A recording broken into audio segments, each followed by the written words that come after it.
Hello. I guess the other clip didn't play, but It's all right. I was What's waiting up, for man? it to play and then it didn't go. How is it going? Going great. How you doing?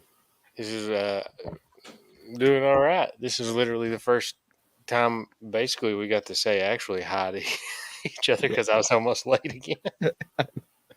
I'm just gonna check and see if I'm live on my channels. Oh, yep. Yeah, Oh, that's what I was sweet. about to try to do. Welcome to the show, everyone. Who we'll wait for a few minutes to get into topics, but we'll kind of talk around for a minute. Um, I am Josh from Daddy Dub Disc Golf, and to my side over here I is am Josh from Baysinger's Disc Golf channel. Let's make it as complicated as possible. heck yeah, Josh Josh and and Josh. Josh. Joshua Aaron. Who would have thought us naming this joshing around would have been better? Because that was thrown around by was it Amanda that said that, or Hey, was Josh that who said that? McCauley. I said what?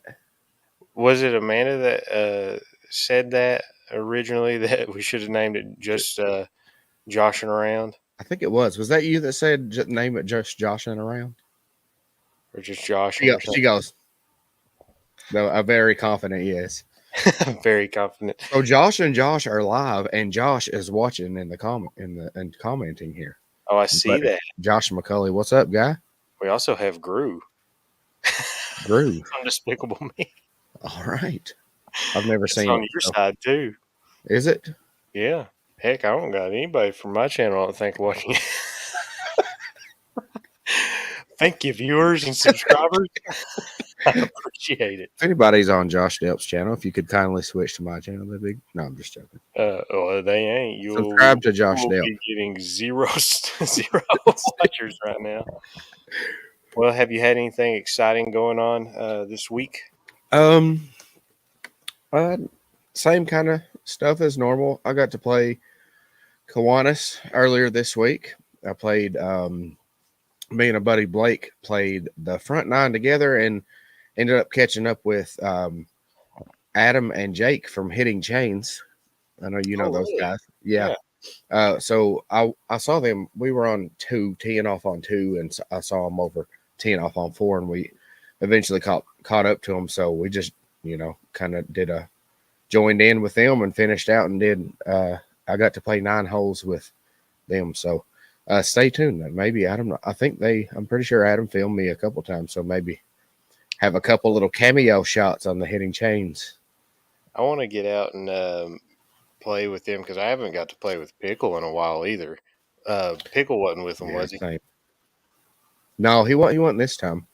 Um, but I think they had played somewhere earlier in the week. No, actually, Adam told me that was their first full round this week. But we're talking about how little we play. Us content creators. People probably think we're out playing all the time, but we get like 1 round a week, if that. You know what I mean? No, I mean I tell people that all the time. Like I'm I wouldn't say I play the least of all the disc golfers here, but I would put myself at a good amount of at the bottom of actual rounds I play. Like whenever I go, or either a lot of times if I play around or something like that, I'm filming a video a lot of times, or it's a league or something like that. So yeah, I don't play a whole lot of disc golf. It's a lot of I practice in the yard and Mm-hmm. then I film reviews a lot.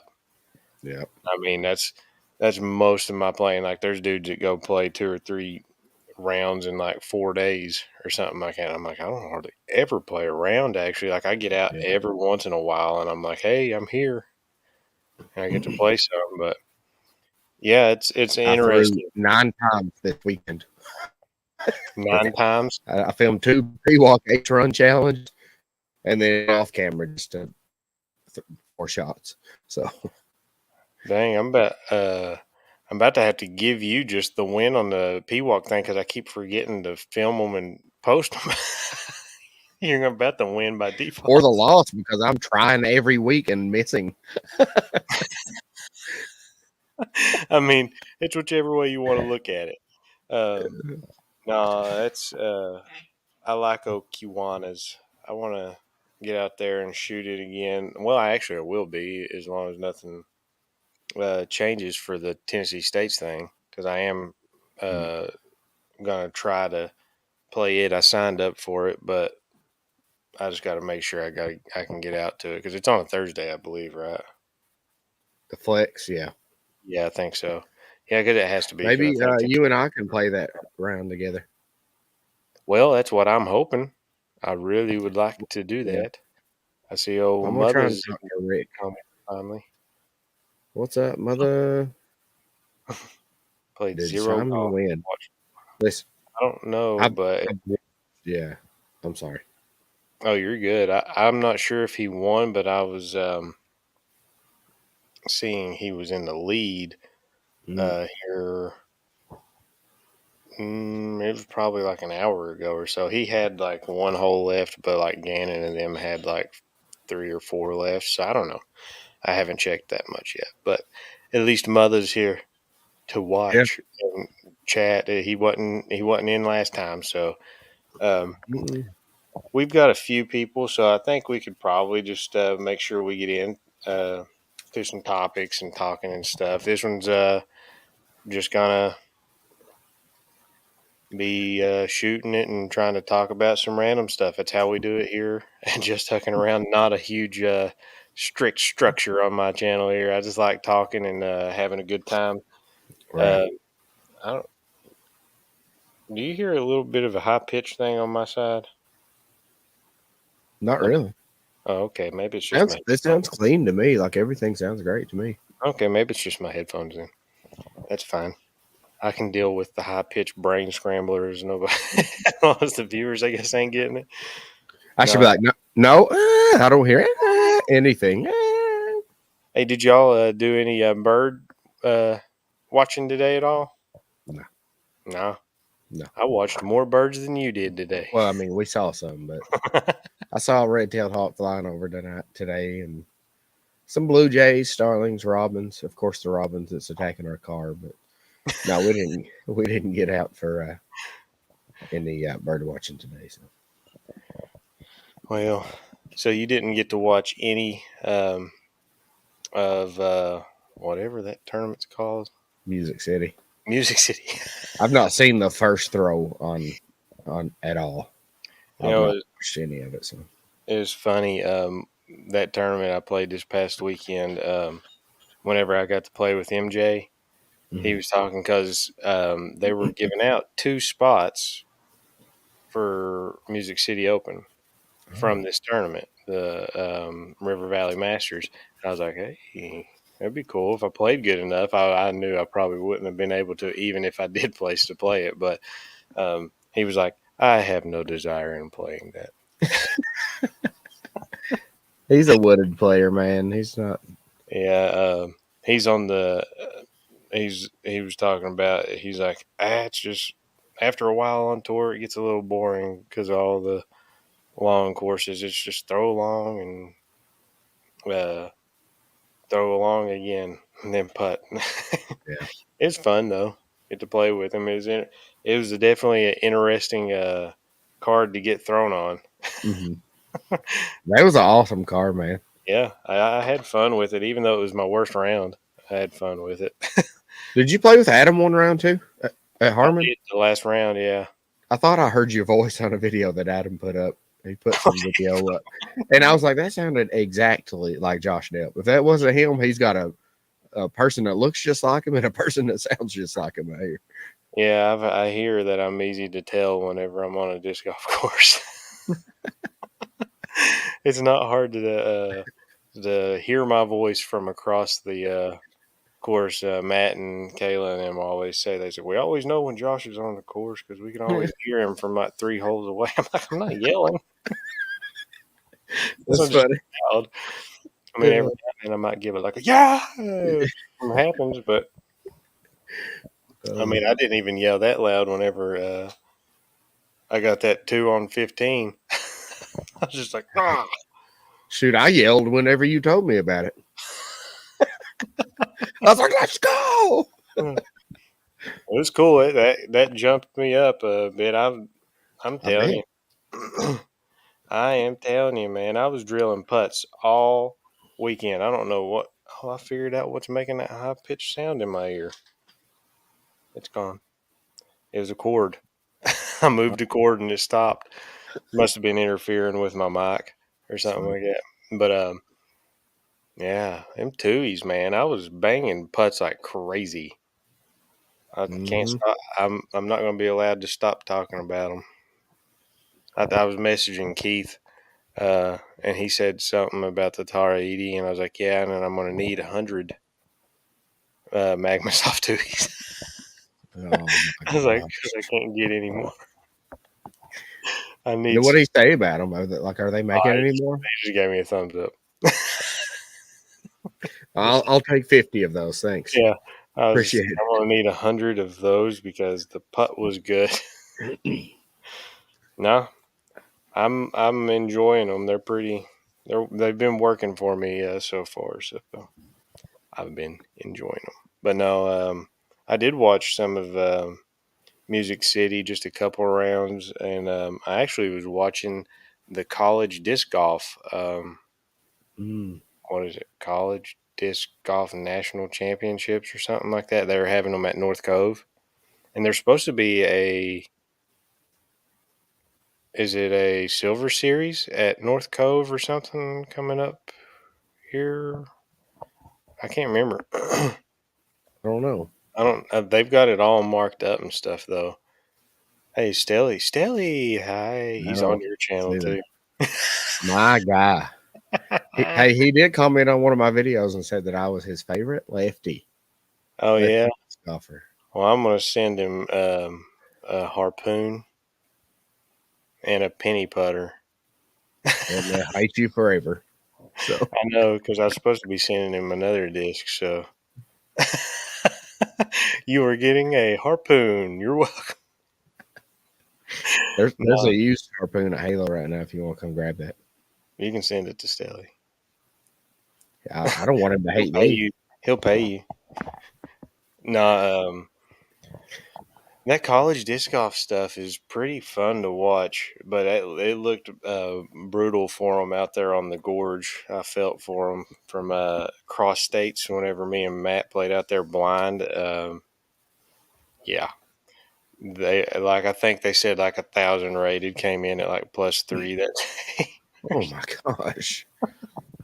There's something about knowing a course that I have no chance of shooting under par on before. You know what I mean? Like Yeah, I feel like I've lost before because that's kind of my that's what I set my goal for myself at my player. Like if I'm even or one under on a course that I've never played, I'm happy. You know what I mean?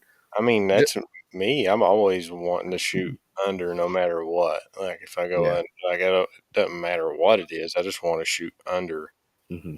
And yeah, I understand that for sure. I get aggravated sometimes whenever I shoot even or like +1 at a course, even if it's my first time. Just knowing, like I'm like I should be able to shoot under. Yeah. And it's yeah, that one I've not played by myself. I've actually don't think I've ever played any of the North Cove courses solo. I think I've only ever played them at cross states. Oh wow. So when we get there, uh, and I play against you and Pickle or whoever like that, then we'll find out if I can shoot under or not. Me, you, Pickle, and Stelly. Yeah, Shoo. Because Stelly, what he's South Carolina, is that right? no, he's Virginia.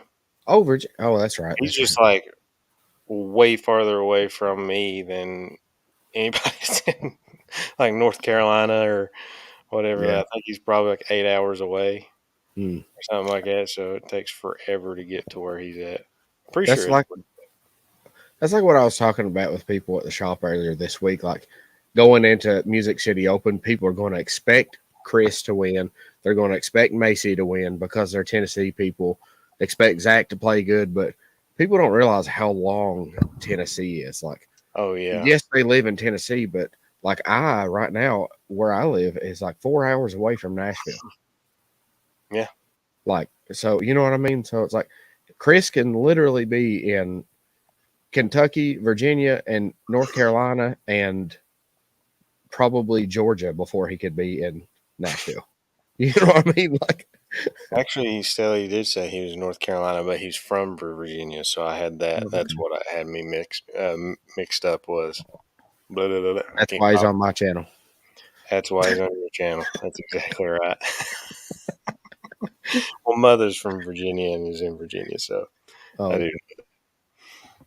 No, I thought it was interesting. Have you seen any coverage of like the gorge or boulders or anything like that? Those yeah, I've courses. seen a little bit. Well, of course, I saw Caleb's ace, and then I Mhm. saw some of the collegiate stuff that was 2 years ago. I think was there.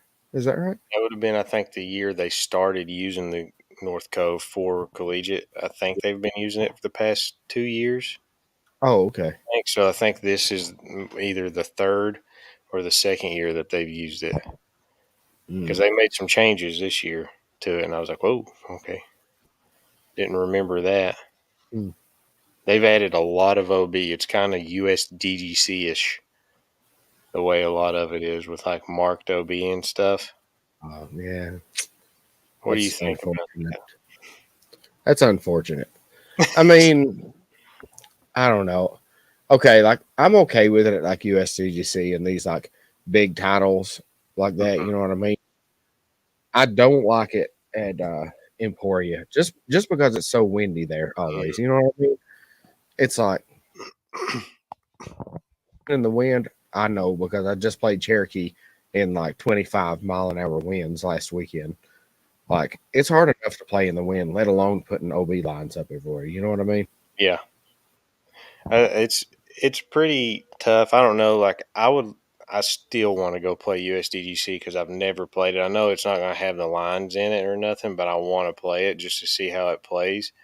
Hmm. But I would like. I don't know. There's parts of it that I'm okay with, and parts I'm not that okay. Like some of them, like some of the holes, like the basket's literally like right next to like an OB line or something Hmm. like that. So I'm like, "Ah, yeah." I don't Yeah. necessarily like that much, but um, I can see parts of it. I don't know. I'm not a big open course player, anyways. I like being in the woods a lot, so that plays a little bit of a factor into it as well. But most of those courses that use it too, it's an advantage to have a really big arm. You mentioned Caleb. I got to play with him. Oh, At, oh yeah, I think you told me that. That's awesome.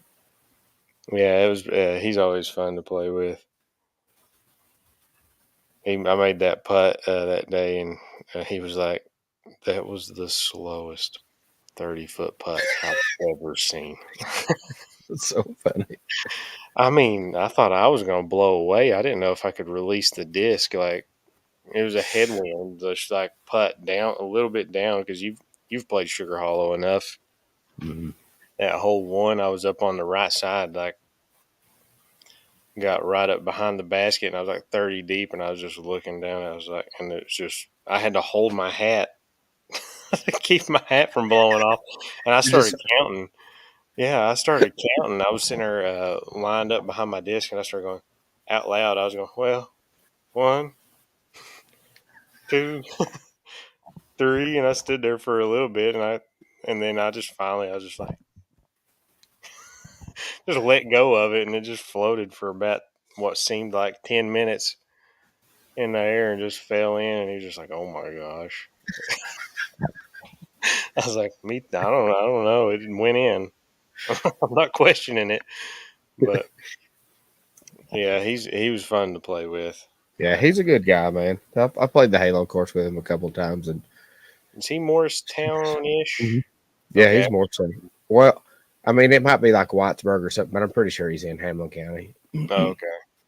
He's such a good dude. He's humble to be as good as he is. You know what I mean? Like he's It's ridiculously good. Everybody around here knows it, but he's very humble about it. You know what I mean? it's so funny now too because every single place he goes now at a tournament, There he is. There's the Mr. Ace, Mr. ESPN. He's like, Yeah. yeah. I'm like, that That's just started funny. making its laps again, didn't it? And he goes, yeah, Innova shared it again. Mhm. I was like, yeah. I was like, well, it's cool at least. I should start selling it. You know, we sold him that at Halo, right? That destroyer he aced with. Oh, yeah. No, I didn't know that. Yeah, we did. He told us that. I don't know who it was. I don't know if it's me or Brian, but I like to think it was me. Y'all should get him to sign a Halo or sign like a Halo destroyer and let y'all hang it up. Dang, it's a good idea, actually. Yeah, $10.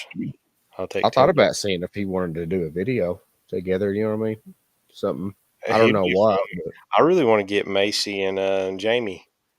I've yeah, been trying to get them to come down here to play the Ridge. I don't know, and they've told me they would. I don't know how many times, and they always have something else going on. mhm. I've got a couple rounds on the channel with Macy and Jamie.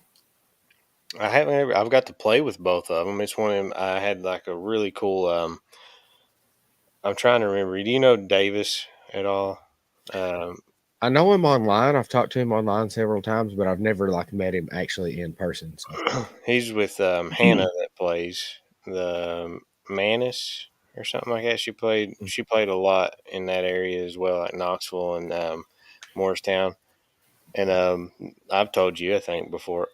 I did tell you because in the message you sent me was what motivated me to try not to play bad. It was the first time I ever played MPO. It was at Frank Loreno tournament that she hosted, Macy, that mhm. one that everybody flipped out about and went on. Remember, I they didn't were know all. she hosted one. It was like 2 years ago or something like that, and it was the one where she had an event and Todd helped her in from Knoxville, and then all Oh, the okay. town people started Yeah. complaining about it and stuff. It was that event I went and played, and then I got put on. It was my first MPO tournament ever, and I got put on the FPO card. Oh, First yeah. round is with Macy, and I had long hair, and you said, "Oh, that's cool. You'll be the second best FPO player." Did I say that? I don't even. You told me that, and I was like, "Man, this is my first MPO tournament, and if I don't play better than the bottom people in MPO, I may not play on an MPO card." In my Oh, yeah. first pro tournament, so I ended up playing pretty good. But I played with her and Hannah, and then the second round I played with Jamie and Davis Oh, on, that's weird. and they were like, you've done something that probably not hardly anybody ever else has done before is play a tournament round with Macy and Hannah, and then the second round play with their boyfriends because I don't remember if Macy and Jamie were married yet or not. So it's pretty That's funny. funny. I got to play that with them, so it was a pretty cool little experience. But yeah, I would. Jamie's always fun to be be around. He always Yeah. walks up, Mister Delp, shake my He hand. came, dude, Jamie's so funny. I can't even remember what it was. Oh, I remember now. So one day he came up to me like we were playing around, and they walked up and we like shook hands, did the bro hug and stuff, and he grabbed my hand and kissed it. And I was like, "What are you doing?" And he's like, "Bro, don't make it weird." And I'm like, "Me?" I'm like, "How am I the one making it weird?" Oh my gosh, Jamie's funny. Yes. No, Uh, well, one thing I was actually wanting to talk about, I actually put a video out on about it. I think it was today or yesterday. I can't remember.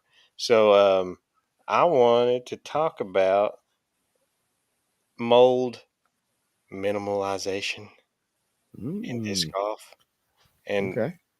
I don't know your thoughts exactly on it, but I do know that you minimalized your bag for Yeah. the sake of being sponsored. But uh, what my boy's in there,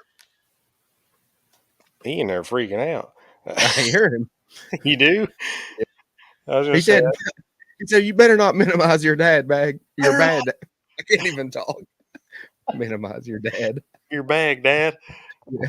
No, do you have any thoughts on that topic yourself? On whether that's something that people should strive to do or not? Um, I do personally. I love for players to get their discs and learn them, stick with them, and know what they do because you played rounds with me before I threw RPM, Hmm. which I've had that one Kahoo in my bag for like 3 years now or something. But um, you know how I was like I played better, and this is sound like I'm ragging on myself, but I'm not. I'm just stating facts, and you could probably agree with this. I played above my potential because I knew what my discs did. Does that make sense? Hmm. Because I threw that octane for 3 years. I threw that envy for 3 years. You know what I mean? A Yeah. crave I had in my bag for 4 years. So like I knew exactly what they were doing. Wind, headwind, tailwind, left, right to left. I knew what they were doing. I didn't have to worry about it. So like I was able to shave strokes off. And that's when I had my highest rating is when I had a bag for years. You know what I mean? I was up to 910 and I Hmm. don't feel like or it might have been like 908. Right? I think it was 910 if I'm not mistaken, Don't but backtrack yourself. Give I don't, yourself I the don't highest rating you said. yeah.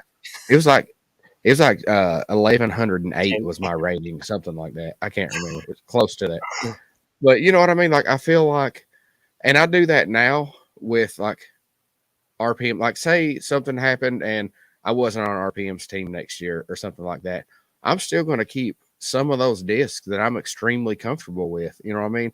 My Pekka Pekka, my Tuies. I'll probably always putt with Magma Soft Tuies from now on, just Yeah. because I'm more comfortable with them. You know what I mean? RPM team or not, I will probably putt with those for the rest of it because I feel like it's definitely helped my game because it felt right. They're soft and they fly perfect for my putt. And been able here, which you've not seen me since, but I've been able to flatten my putt out just a little bit. You know how I've got the hyzer putt. Yeah. It's not quite as hyzery as it has been. So I definitely think that minimizing your bag is a great choice. And I think you're talking about doing like more like 5 of this mold because you know what they do. And I kind of do that now just in different plastics. You know what I mean? Yeah. Um, so I know like when a lot of people are talking about this topic, it's more so like instead of bagging an overstable mid, a different one that's slightly overstable, a neutral, a slightly understable, and then an understable mid is having going from 5 molds to having like 3 Yeah. that do all those same things. So the best way that I would understand myself doing that would be like you would take that middle one or either the slightly overstable one Hmm. and try to get it in 3 different stabilities beat in. So having that slight to straight mid be your slightly stable neutral and understable or slightly understable mid. That was that. If you're gonna do it, that's how I would generally pick. I don't think you can necessarily pick on just a straight neutral one to get that, but it has to be slightly more overstable than neutral, I guess. Hmm. So yeah, that's what I'm talking about. I mean, getting it down, simplifying your bags always um, not a bad idea, especially at the beginning. But everybody always, when you first get into a sport, you just don't know what you like. So you're Right. gonna have a lot of different molds. But I have a, I don't know, I carry like 40 discs. So Mhm. if I minimize my bag, it would still be more than what most people That's carry. true. If you talk about like actually minimizing your bag, but for me, I just like I don't know. I don't care if somebody carries 10 discs or if they carry 40. If you're willing to carry that many, then that's how I look at it. So I'm like, Yeah. I'm fine with it. And I always tell people, I'm like, yeah, I carry a lot of discs, and I do have quite a few molds, but I also do have like a lot of the same discs too. Like I bag backups for my backups and I have different stabilities because I've got 4 Takapoos in the bag and Wow. 4 envies in the bag still, and I have multiple reasons for those. It's either for losing one of the ones I don't want to lose and not have that shot in the bag, and then also I told somebody this too. It doesn't work over and over again throughout the round, but you can get away with using a disc that you like a lot and drying it off a couple of times, then eventually getting to the point to where, oh, I've got another one that's just like it I've not thrown yet. Hmm. And if I want to do it, and that one's just getting to the point where it's hard to keep dry, I can have a dry dish that's exactly the same and throw it Yeah. over and over again, and it's kind of like having a fresh one or so. Hmm. So I do that stuff quite a bit. Or if you throw the same one and then you're like, I want to throw that disc again, but you want to throw from behind the disc instead of mark it. Hmm. I can pick the disc that I've got the backup for it up out of the bag because I think about that stuff, and I think a lot of people do too. Like, if I'm throwing a big shot, and it's not like an approach, like on a par four where I've got to throw a run up or something like that, I would rather step behind a disc than a mini. It's just me because it's a bigger target for me to hit, so I don't have to think like, is my foot going to land behind the disc or Yeah. behind the mini and think about it. I feel like visually, when people can see that your foot's behind the disc, it's just less likely that somebody's going to say like, "Oh, that was a foot fault," Yeah. because you've got a bigger space behind a mini than the mini is. So, Right. um, Yeah. I people, can see that for sure. it's like a mental thing for me. And there's also times too I won't mark a disc sometimes if I'm close to a tree or Hmm. something. Like if you're right behind a tree or something, sometimes not marking gives you more space. Hmm. Uh, or changes an angle slightly than marking the disc. Like some people just automatically walk up and mark a disc, and they're like, "I just marked that against a tree," like, Yeah. and then you can't take that back. Hmm. And I True. Yeah. always do that stuff. So um, sometimes, whenever you want that disc, or if you want to throw that disc again, and it's helpful whenever you've got another one in the bag that's identical to it. So I mean, I carry. That's why I do it. So I mean, my stance on it is that if it makes you feel better, then do it. I just Hmm. don't think you need to feel like you have to, because I mean, I mentioned it in the video. Being on RPM's team, I bag every RPM mold right now, Hmm. but there are discs that I'm not going to beat to a point to where it's going to fly like another one I'm bagging that's not an RPM disc. Hmm. I am not going to get a Huya to beat to the point of um, the Terra or something where Right. it's Yeah. going to get that much more glide and still have overstability.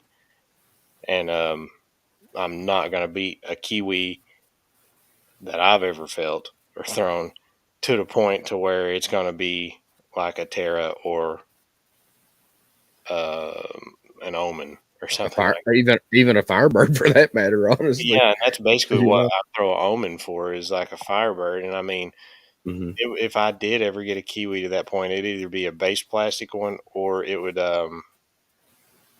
be like Be the one that you 40 years started old. with. Yeah, Right. Yeah. 40 years old, and I've thrown it into trees constantly. Yeah. That's like my Kiwi that's in my bag. Honestly, I hardly ever throw it just because I can do the same kind of shot with a Qatari. You know what I mean? Or Yeah, Huia. But like that's if I decide to keep the Kiwi in my bag, like that's it. I'm done. I don't need any more Kiwis. You know what I mean? Like yeah, besides the old run ones, you know what I mean? But that's a complete different subject there. But yeah. I mean, when it comes to like a disc actually getting retooled, I mean that's a different thing. I mean, you can technically be like, yeah, I fill this spot with like you can fill two completely different spots with a Kiwi that's retooled, and then was there another one they retooled too? I'm trying to think. No, it's just that they had. Qatari was retooled. Oh, was it the Qatari Yeah. was? But I don't know. Is that I why don't know there's an what that was. 821 run? Is that what that is? No, I think that was before. I Oh, okay. believe. I'm not sure to be honest. But Okay. I know I've got a Qatari that if I held it up, it's in the room now. But if I held it up and showed it to you, you'd never believe it's a Qatari. because it is domey. Oh, really?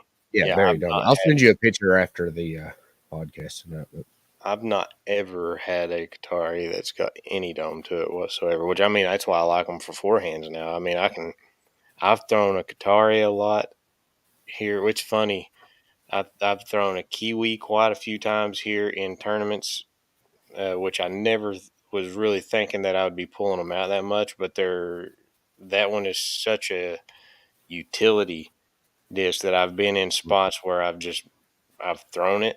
I threw it at Harmon Hills at least once on the hole 13. Um, the one horseshoes. I mm-hmm. threw it on that one as my second shot because I peered the gap with my tee shot, but it smacked one of those trees early. And I was like, I'm just going to throw this thing on a super hyzer and try to get it to do like a grenade.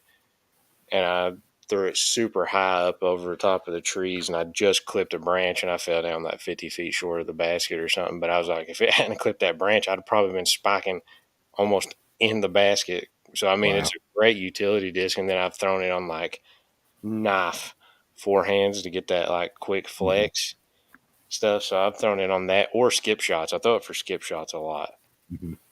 but that and the Qatari, it's funny now. Like I throw the Qatari so much, and it was like the last mold I think I put in Wow. the Yeah, bag I think I remember that you were talking about it. because I was forehanding one of the flat Kahoos Mm-hmm. at one point, and then I was like, I'm just going to try these Qataris, give them a second shot, and I was like, you know what, this is working for this forehand shot, and I've been forehanding them anytime. I threw a Qatari probably more that Saturday round at Sugar than I did any other, almost any other disc. Or it was the driver I threw all day basically, except for like two drives. Mm-hmm. That was a driver. I was like, I can throw these things on any into headwind, and they're just gonna like drift and then Mm-hmm. come out. There wasn't anything else in my bag that I was able to throw like that day. So I'm a Qatari fan now. So once you get some of them Eric Oakley ones, I'll take 5. They they are on the way to the shop. They are. Not that many though, but Oh, they I'll are. get So you got me 5. we ordered some. I think I only ordered like 4 of them or something. So I'm getting one. I promise you that. Oh, come if you can beat me to the shop tomorrow morning. Now they won't be I there can, tomorrow. if I can beat you at the shop. Well, I know you can do that. Oh no. Uh, Now, so back with the bag stuff. I don't know. I know the positives for it, and I do believe in that as well because I've said it many a times. If you're not confident with the disc in your hand, then the chances of you throwing a really good shot are going to go lower and lower the less confident you feel with the disc. So one of the biggest argument that people use with mold minimalization is being comfortable with a disc. So finding a disc that you really love and then beating it into a bunch of different stabilities so that every time you pick that disc up, you know that you feel like you're going to throw a great shot with it. yeah, And and I get that, and I'm fine with that. So I don't mind people doing that. I just don't want people. Um, I don't like telling people that it's like something they have to, and then they misconstrue to like I've got this Kotare, and I'm going to beat it to the point to where it flies like a grace yeah. or something like you gotta keep extremes in mind. So I always would say at least have. I'm fine with at least having 3 molds for um, each category Hmm. and then minimalize from there because it's always good to have a super overstable and a really understable disc, and then anything in between. If you feel like you want to minimize there, I think that's safe to do. But I mean, I still usually have so many.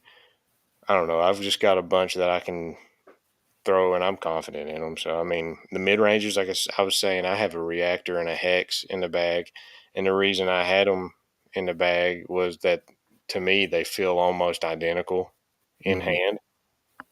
So I mean, the feel is not going to be a difference to me. I'm so particular in mid ranges, anyways, that feel is there. I'm not going to bag a mid range really that doesn't feel good in my hand. I just won't Hmm. throw it. I just don't like it, so I'll throw a different shot. Like that's just how my game has been. Because if it just doesn't feel good in my hand, I'm just going to be like, okay, well, you're just staying in the bag, Hmm. and then eventually coming out. So yeah, I think it's a good thing, but not go extreme with it. Right. Like exactly what I mean, mother's saying exactly what you said. Confidence is key.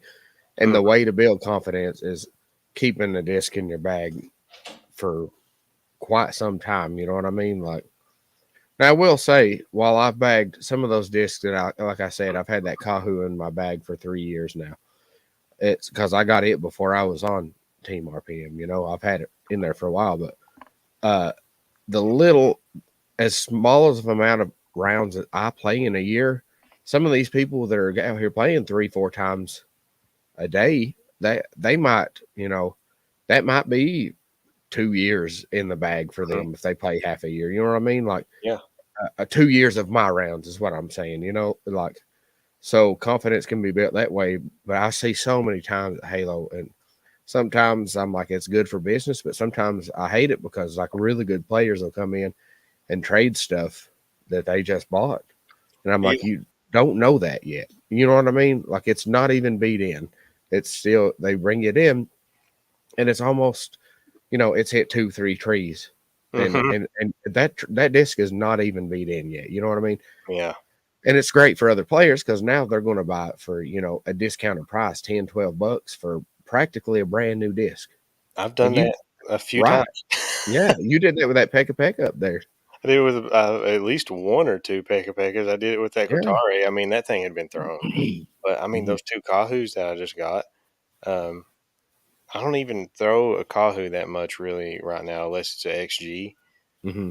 And I need to go test them out because I've got a bunch. But I mean, I did the same thing, 9.99 a piece, and they don't have a nick on them anywhere. Hmm. They've just been thrown, and I'm like, I'll pick them up just for the heck of it. I mean, who knows? I might throw them, but it takes time to learn a disc and figure out. And I see people doing that all the time. I'm like, why do you like Hmm. 3 rounds or something like that and throw a disc and not know? I mean, I always look at stuff this way as well, is that if a pro can change a sponsor and play extremely good immediately after, Hmm. then to an extent, the disc doesn't matter or who makes it.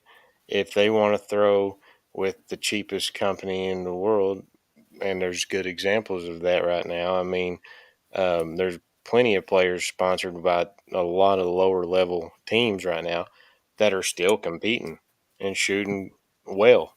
Right. I mean, the disc is, or the famous, or the saying, it's not the arrow, it's the archer. Like, I Right. mean, to an extent, you can't hand a pro Walmart discs and expect them to compete on Yeah. tour. Why But not? I mean, Franklin, bro.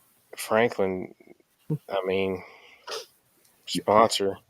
Uh, uh, there's something to say that it doesn't matter. Like, we've had two recent world champions come from people who just started throwing discs that they weren't throwing and had been throwing other discs for probably I don't know how many years Hmm. beforehand. I mean, Paul was with Innova for a really long time, and James was with Innova for a really long time as well. I don't know how long he was with them, but I You're mean, right. I honestly, and I'm not to cut you off, but I think even you are a good example of that because you were on the Prodigy Street team 2 years ago. You'd never thrown a single RPM disc, right? oh yeah, no, And no, now you just said a while ago you may not be throwing only RPM, but you're bagging every RPM mhm. disc, and you're relying on Tui's for putting and Katares for a lot throwing. Like, I mean, that's proof right there. You know what I mean? Even just in yourself, and you did. I mean, I'm gonna toot your horn a little bit. You did really good for MPO because you've only got a few MPO tournaments under your belt. I'm pretty happy with how I played. One round, the Friday round kept me from probably top 3 or 5. Yeah. If I would have just shot like the other people did in the film or in the field, I would have been up there with Hmm. them. 'Cause I think I was only 2 strokes behind like sixth or seventh place because there was a bunch of ties or something like that too. So I mean, technically, I was only like a couple out of like in that sixth or seventh or fifth or sixth place. I don't know. I can't remember because I got ninth and I was tied with somebody. And I think there was a tie for seventh. So yeah, I mean, I test a lot of discs too. Yeah. People that a lot. I do a reviewing discs a lot gets you a lot of s- very small experience with different types of discs and fields. There's my airplane taking off. You hear it? Wow, I did that time. Yeah, I think just all of a sudden tooted its horn. Um, no, so I mean, yeah, I mean, to at some point you could just kind of learn a disc and be. That's why I was like, I could probably bag a different disc for every shot that I needed and be fine. Yeah, this thing's making some sounds. I'm telling you. I'm trying to ignore it and stay focused, but it's squeaking and, and doing something weird. So I don't know. He I'm said, a, "Oh." That's a pretty good imitation, right? I need some WD 40 inside my computer. That's probably not the best idea. Well, I'm hopefully gonna be looking into a new computer here soon. So Oh, cool. You maybe can we'll look into be one away. for me as well. This thing's gonna die. The podcast might end early. What? This thing craps out all of a sudden. Uh, Um, yeah, I've almost lost train of thought now after that happened. That razzed me. I want to say one more thing about you're talking about like confidence with discs and minimizing molds. I think one thing that's really big for me is for players not to be afraid of baseline plastics.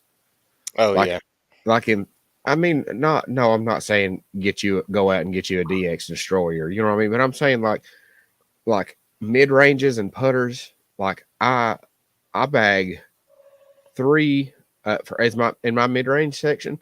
I bag three premium mid ranges and three baseline mid ranges, hmm. and it's completely different shots. Magma Soft Kia, Atomic Kia. You know the difference in those. You know what I mean? Like Yeah, not quite, maybe like this. You know what I mean? But uh Strata Kotaku, dead straight, and then just barely dumps off at the end. Atomic Kotaku fades out. You know, yeah, Atomic P Walk and Strata P Walk. Like I think to me, I see so many times when people are like, "Oh, I don't want this mid range because it's baseline." You know what I mean? Like, yeah, no, maybe you don't throw it on the most wooded, rocky courses and stuff like that, but out at Cherokee and stuff like that, like some of your more open courses, then I think baseline plastics are great. You know what I mean? And I don't know, maybe it's just me, but I feel like I get more glide out of baseline plastics, and it's maybe because they beat up more. probably. Yeah, I think the Magmasoft Kodaku is quite a bit glidier than my other one after Hmm. I've thrown it a bit. Here recently, if I know I'm going to be in the rain, I might not have done it one of the rounds this past week, but if I'm going to play around, I've started taking like 2 or 3 discs out of my bag and adding like 2 or 3 of um, baseline Takapus in my bag or something, or adding more baseline putters because I know at some point I'm going to have to throw those in the rain. It's a lot better than Yeah. premium. So I've started doing that. I'll just be like, I'll take discs that I know I'm not going to throw, and I'll just be like, okay, throw some more baseline in. Hmm. And what was it Stilly said? Looking to get that Ezra build. I've already done that before. It takes too much work. I'm, I'm just trying to get in good enough shape to not die on a course. No. And I'm doing a lot more cardio. No, I used to do that working out and stuff a lot. It's hard with kids. If you don't get that fan fixed, you might not make it to a course again. I was thinking of explode and like shoot a shrapnel into my face. Oh, Uh, that's funny. we got what's up? Ethereal Warrior. Welcome. And an MC hip case. Mm-hmm. Like a Hip Halo chase. hip. Oh, I said hip case. I had to scoot way far away from the computer. He's like, Yeah, I went like this to try to hopefully uh, keep some of the noise down. But he's right. Look at that. I mean, it's oh, exactly what I was talking about. Halo Destroyer versus a Pro Destroyer. I mean, and to be fair, like I mean, there's about 14 different runs of Destroyer that all fly fly different. That's one of those Good point. discs. I mean, there was a while back. You could find the etch marks on the bottom of destroyers and see the ones that match each other and the ones that don't. Where Oh they've yeah. been, I had something like that, and I had I think at least one of each, and I think there was at least three, which people were saying there were three different molds of it, and the wing of the disc looks different and everything, and they fly different too. So I mean, Hmm. it's sometimes it's easy to find that in the disc if you know. I mean, the Pekka Pekka is a pretty good representation of that as well. I mean, you can find good stability. I mean, right now, that's one place I can say I kind of minimize in my bag is that slot because I've got an atomic one that's like super hyzer flip to roller if I throw it crazy hard, or if I just throw it flat, it'll roll. Then I've got my glow one that's kind of like straight, slightly straight to understable a little, and then the mint one. I Hmm. got three different flights in the Pekka Pekka right now, and that's basically the fairway that I'm using for that range, and then I just have overstable, like past it. Hmm. I've got Huya and Terra and Omen, basically. You, you better drop the Terra for the Tara ET. We're gonna see. We're gonna see how it goes. I mean, heck, I might complicate my bag more. Who knows? It might, yeah. Might complicate it. We'll see. I just want to get them and test them out now. We got Cause Mungo in here now too. oh What's up, yeah. Mungo? Well, what Jacko had said to me was like it's just like a longer mint Pekka Pekka that won't flip over. Did you watch the videos on it? Hmm. I put out. I So did. I can see if it is like that and it doesn't want to turn, then that is kind of similar to what I was bagging a Terra for. It would just be how resilient it is to headwinds. Hmm. Would be the um the test for me. So we shall see. I want to get them and test them. Hmm. But Yeah, same. now, was there anything else that you want to talk about with that little topic of the minimizing or anything? Really? I mean, I think I covered everything. We got off Um, track with my computer. Kind of derailed my not talk for a minute. necessarily. Well, I'll say one more thing, and I don't know if I've said this here on the podcast before, but like, have I talked about how that I saw a video a long time ago about Dave Feldberg switching to being sponsored to a shop instead of a Oh brand? yeah, Have I already talked about that? maybe I can't remember if we talked about it or not. I know we've talked about different sponsorships and pros and stuff, and I know we've talked about Feldberg. I just don't know exactly. I mean, you can go ahead and say it if you want. We only been on for 54 minutes. So basically, what I was going to say with that is, I saw a video a long time ago. It's probably still on YouTube somewhere where Dave Feldberg, he was Latitude 64. He was Innova back in the day. I think he was Prodigy for a small stint. He's been sponsored by countless brands in disc golf. You know what I mean? He's probably been sponsored by, I don't know, 80% of the bigger manufacturers. You know what I mean? But Mm-hmm. when he switched to Infinite Discs, being on Infinite Discs team, the way he picked his putter was he got all of his putters from all these different brands. His, I don't know, was it Black Mercies from Latitude, something like that. I Yeah. can't remember, but Did he putt all the with putters. who was a Cenas putter at one point or That Sinus? yeah, that's it. That you're right. It was those. Yeah, seen it. Yeah. So, but he picked all these putters that he had putted from different brands, and he closed his eyes and felt the rim and felt best in his hand. Now Hmm. that he has any range of putters on the market, the ones that he had used, and I don't know, maybe some other ones that he uh, just found that he thought felt good. He went with what felt best. So that proves right there confidence in your hand. You know what I mean? That definitely proves it to me. If Oh, I Dave mean, Feldman can do that, and he's how many time world champion? I mean, Masters world champ, but I mean, like still competing.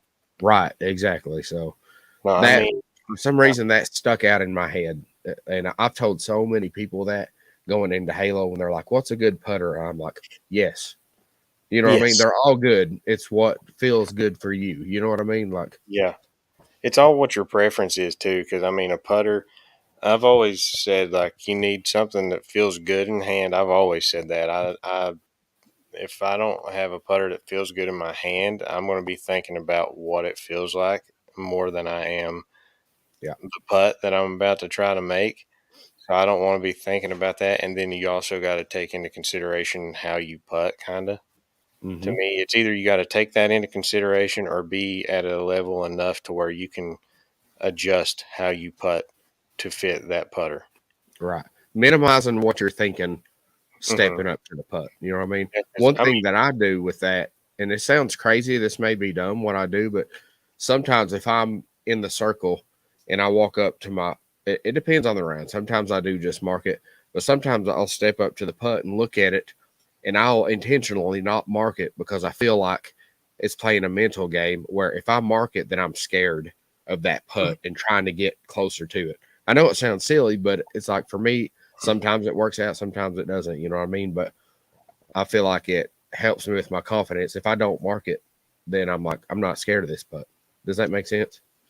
yeah. Okay, I'll tell you something that I do, and it's the same type of thing, but it's for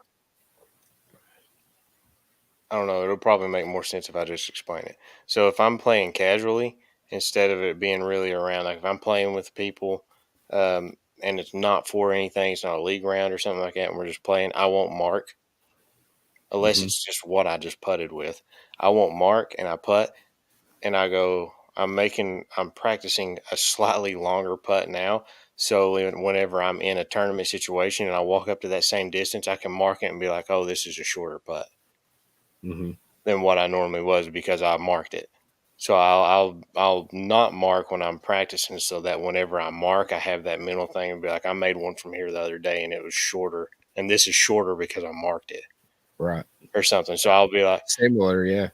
I'll do it like it's not that I'm scared of it. It's just that I'm trying to tell myself if I'm closer, if I don't mark, I'm farther from the basket. So I'm practicing a longer putt so that when I get to the same spots, when I mark it, it's a closer putt. So Mm-hmm. it feels even easier. So I mean, I do that. So I mean, I mark sometimes if I'm by myself just to practice. But if I'm playing with other people and stuff, I'll make my putts longer with like the not marking it and stuff. So Mm-hmm. I get that. I mean, it depends on the distance for me. You know what I mean? If I'm so, and sometimes I do the opposite. If I'm like well outside the circle, I'm like this. This little foot is not going to matter. You know what I mean? Oh yeah, 11 inches closer is not going to matter. I'm going to miss the putt. You know what I mean? So, yeah, and I'll do the same thing. If I'm circle two, or if I know I'm like 30 or 32, 30, 35 feet or something, I don't mark a disc. I'm like, mhm, okay. The only time I mark is whenever I just putted, and maybe if I'm at 35 feet and I had just putted, it's hopefully it has hit and rolled because I generally don't go that far past the basket whenever I'm putting. mhm, But if it does, if I'm going to mark it, and I just putted, it's because I always want to hold both my putters. So I'll do that. So I always want to have my putting putters in my hand, both of them. So that would be the only time I'd mark. But yeah, if I'm at like 35 feet or 30 some feet, I don't mark. I just go ahead. I'm like, it doesn't matter. These are a circle 2 putt no matter what. The extra, Mhm. like, I was like, if I, like you said, generally, if I putt good, that extra couple inches is not going to be the difference in how hard I putt. I'm Right. putting the same putt no Yeah. matter what. So I was like, I should make it from 35 the same as I make it from 35 and 8 inches. Like, Hmm. That's true. Yeah.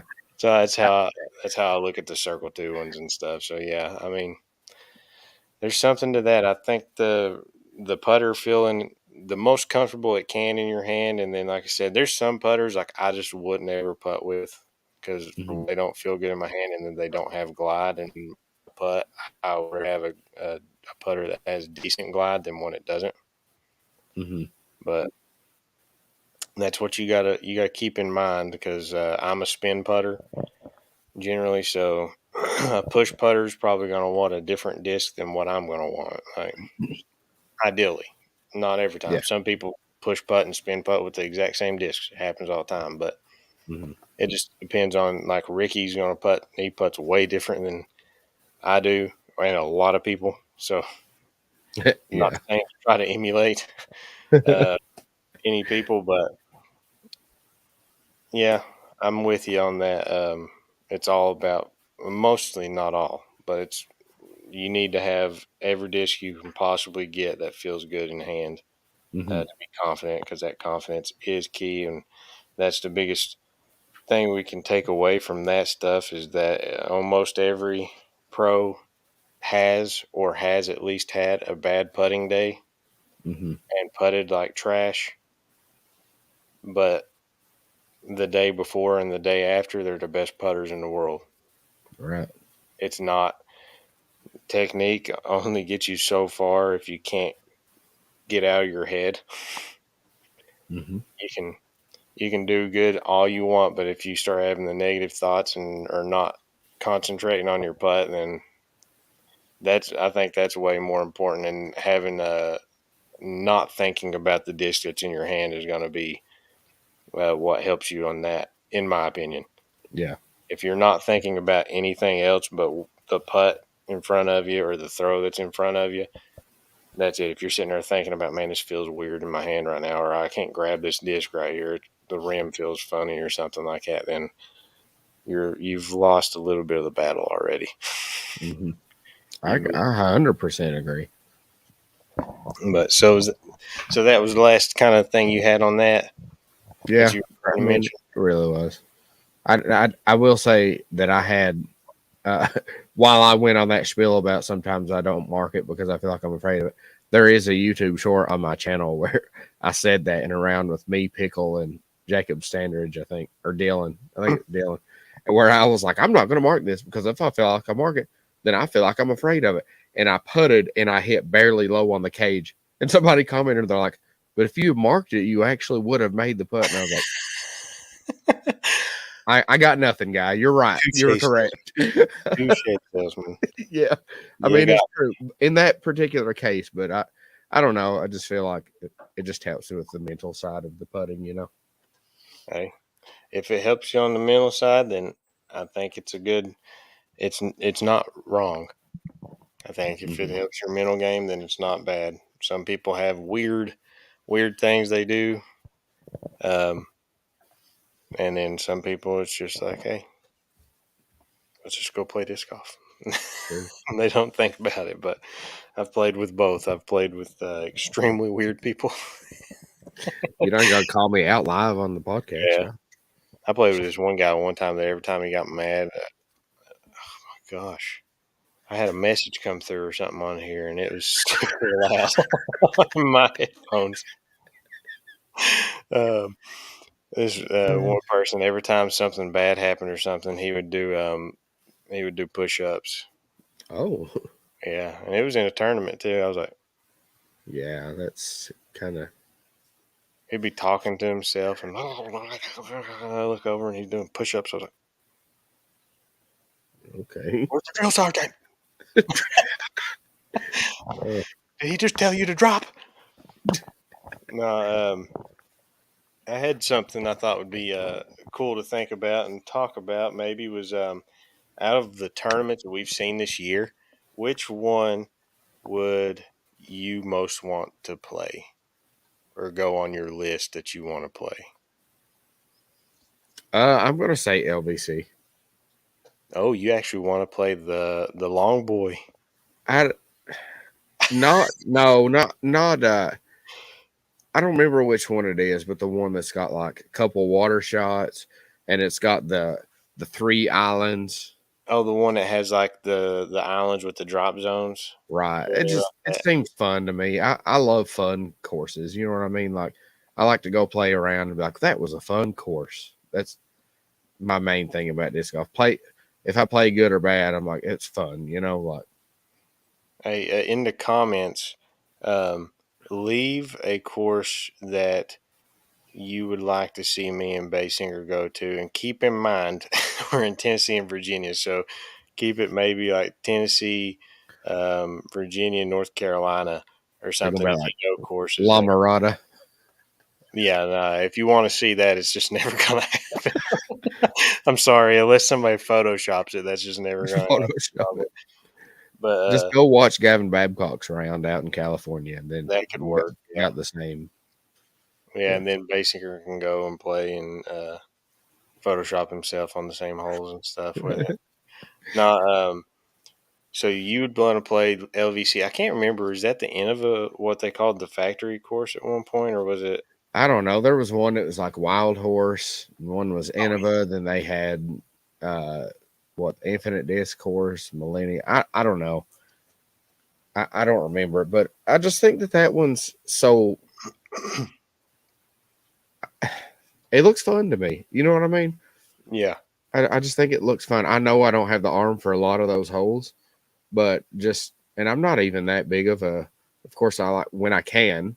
I'd like to play some of Tim's um, courses that he does. The oh, the hybrids. hybrids. Yeah, I couldn't think of the word, but I'd love to play more of those. And it's not necessarily, but because I'm not a long bomber player, you know what I mean. But it's just different. I like to play different stuff. You know. I would like the only reason I would like to play some of those courses that's on tour is just to get a gauge of what the level actually is. Yeah, I did that at Isle Wild. I've not played there. I've not played there. I want to play. I've not played a course in Kentucky Mm, ever. Um, I've only played a course in Georgia, and it was not a good one. It was in Hilton Head. It was that one. I can't remember if I sent you the map of it. It was the one that had like 4,000 lines all across it, and the park was literally max 500 feet long hmm and smaller width wise, and they had an 18 hole layout. It was just like I don't know what to do out here. There's just lines everywhere on this map, but so I want to go play some of those. What is it, IDGC? Oh yeah, that's another one that I want. I honestly thought about. I think right now I'm at 97 courses, and I want my 100th course to be something big. So we need to plan a trip to Well, something. that's what I'm trying to figure out right now. I don't know. I keep getting people saying Maple Hill I'd, in I'd love to comments. play I'd Maple like to Hill, play but there. I just don't know how far away it is.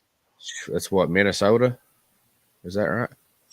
No, Thanks. no, Maple Hill's in Massachusetts. Massachusetts. That's I was right. thinking of Blue I knew it Ribbon was one of Pine, the M ones. Yeah, you the what's the one that you were just saying? Blue Ribbon Pines, Blue Ribbon. Yeah, I've heard that one's cool too. and then Kayla Visca's The Preserve. serve. Yeah, He's got like, is it one course still or is it two? I can't remember. I think if I'm not mistaken, I think there's like two or three courses, but what the pros play is a mixture of like safari design. Oh, okay. That would make sense. I would like to play. I would love to play Maple Hill because it looks so pretty. Yeah. I think it looks really cool. I would never go at any point in time unless it was warm. hmm It just looks like the worst time ever, even though it's pretty. Whenever I see people out there playing and their discs slide 400 feet because it's ice. Yeah. Nah. No, I'm gonna I'm not. break an ankle, and I'm gonna be mad, and then I'm not gonna have fun, and somebody's gonna have to drag me out of here Yeah, in the snow, and it's gonna be hard to to survive.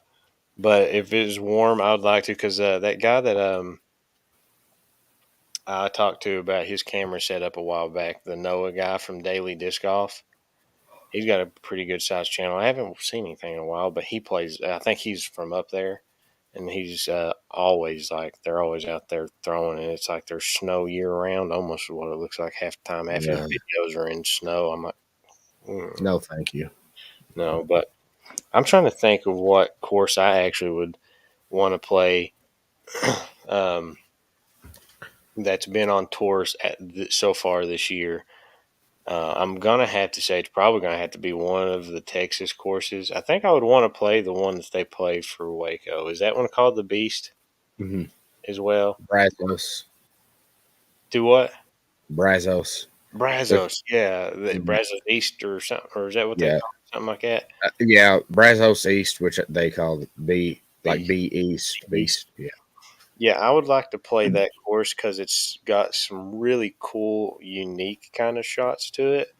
Like Hmm. they've got that in and out of woods, which is something I've always talked about. I thought would be is the way I would like to see disc golf going on the pro level is that you have the open shots and then you also have the wooded shots that kind of rewards both.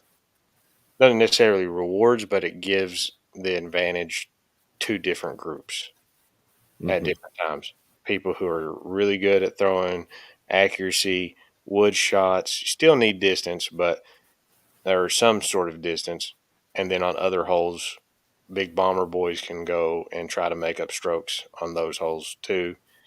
Uh, so I think that's the way um, I would like to see a lot of courses go. Maybe not necessarily the same type of woods, but I think it would be fun to play that course. That's the one out that I've seen so far this year. Because I don't know that I would play the one that was what was that tournament, the Open at Austin. Hmm. I would like to play it just to see just how weird um, the OBs and stuff was on that one. But I Yeah. definitely wouldn't place it over playing the Brazos East course. I think that one would be Right. cool. In Music City, that one's just so close that I know it's not like crazy close, but I just know that it would be one that I could actually think about playing one day. So I wanted to choose something that's out there Hmm. more and My North Cove. So I mean, I've seen it.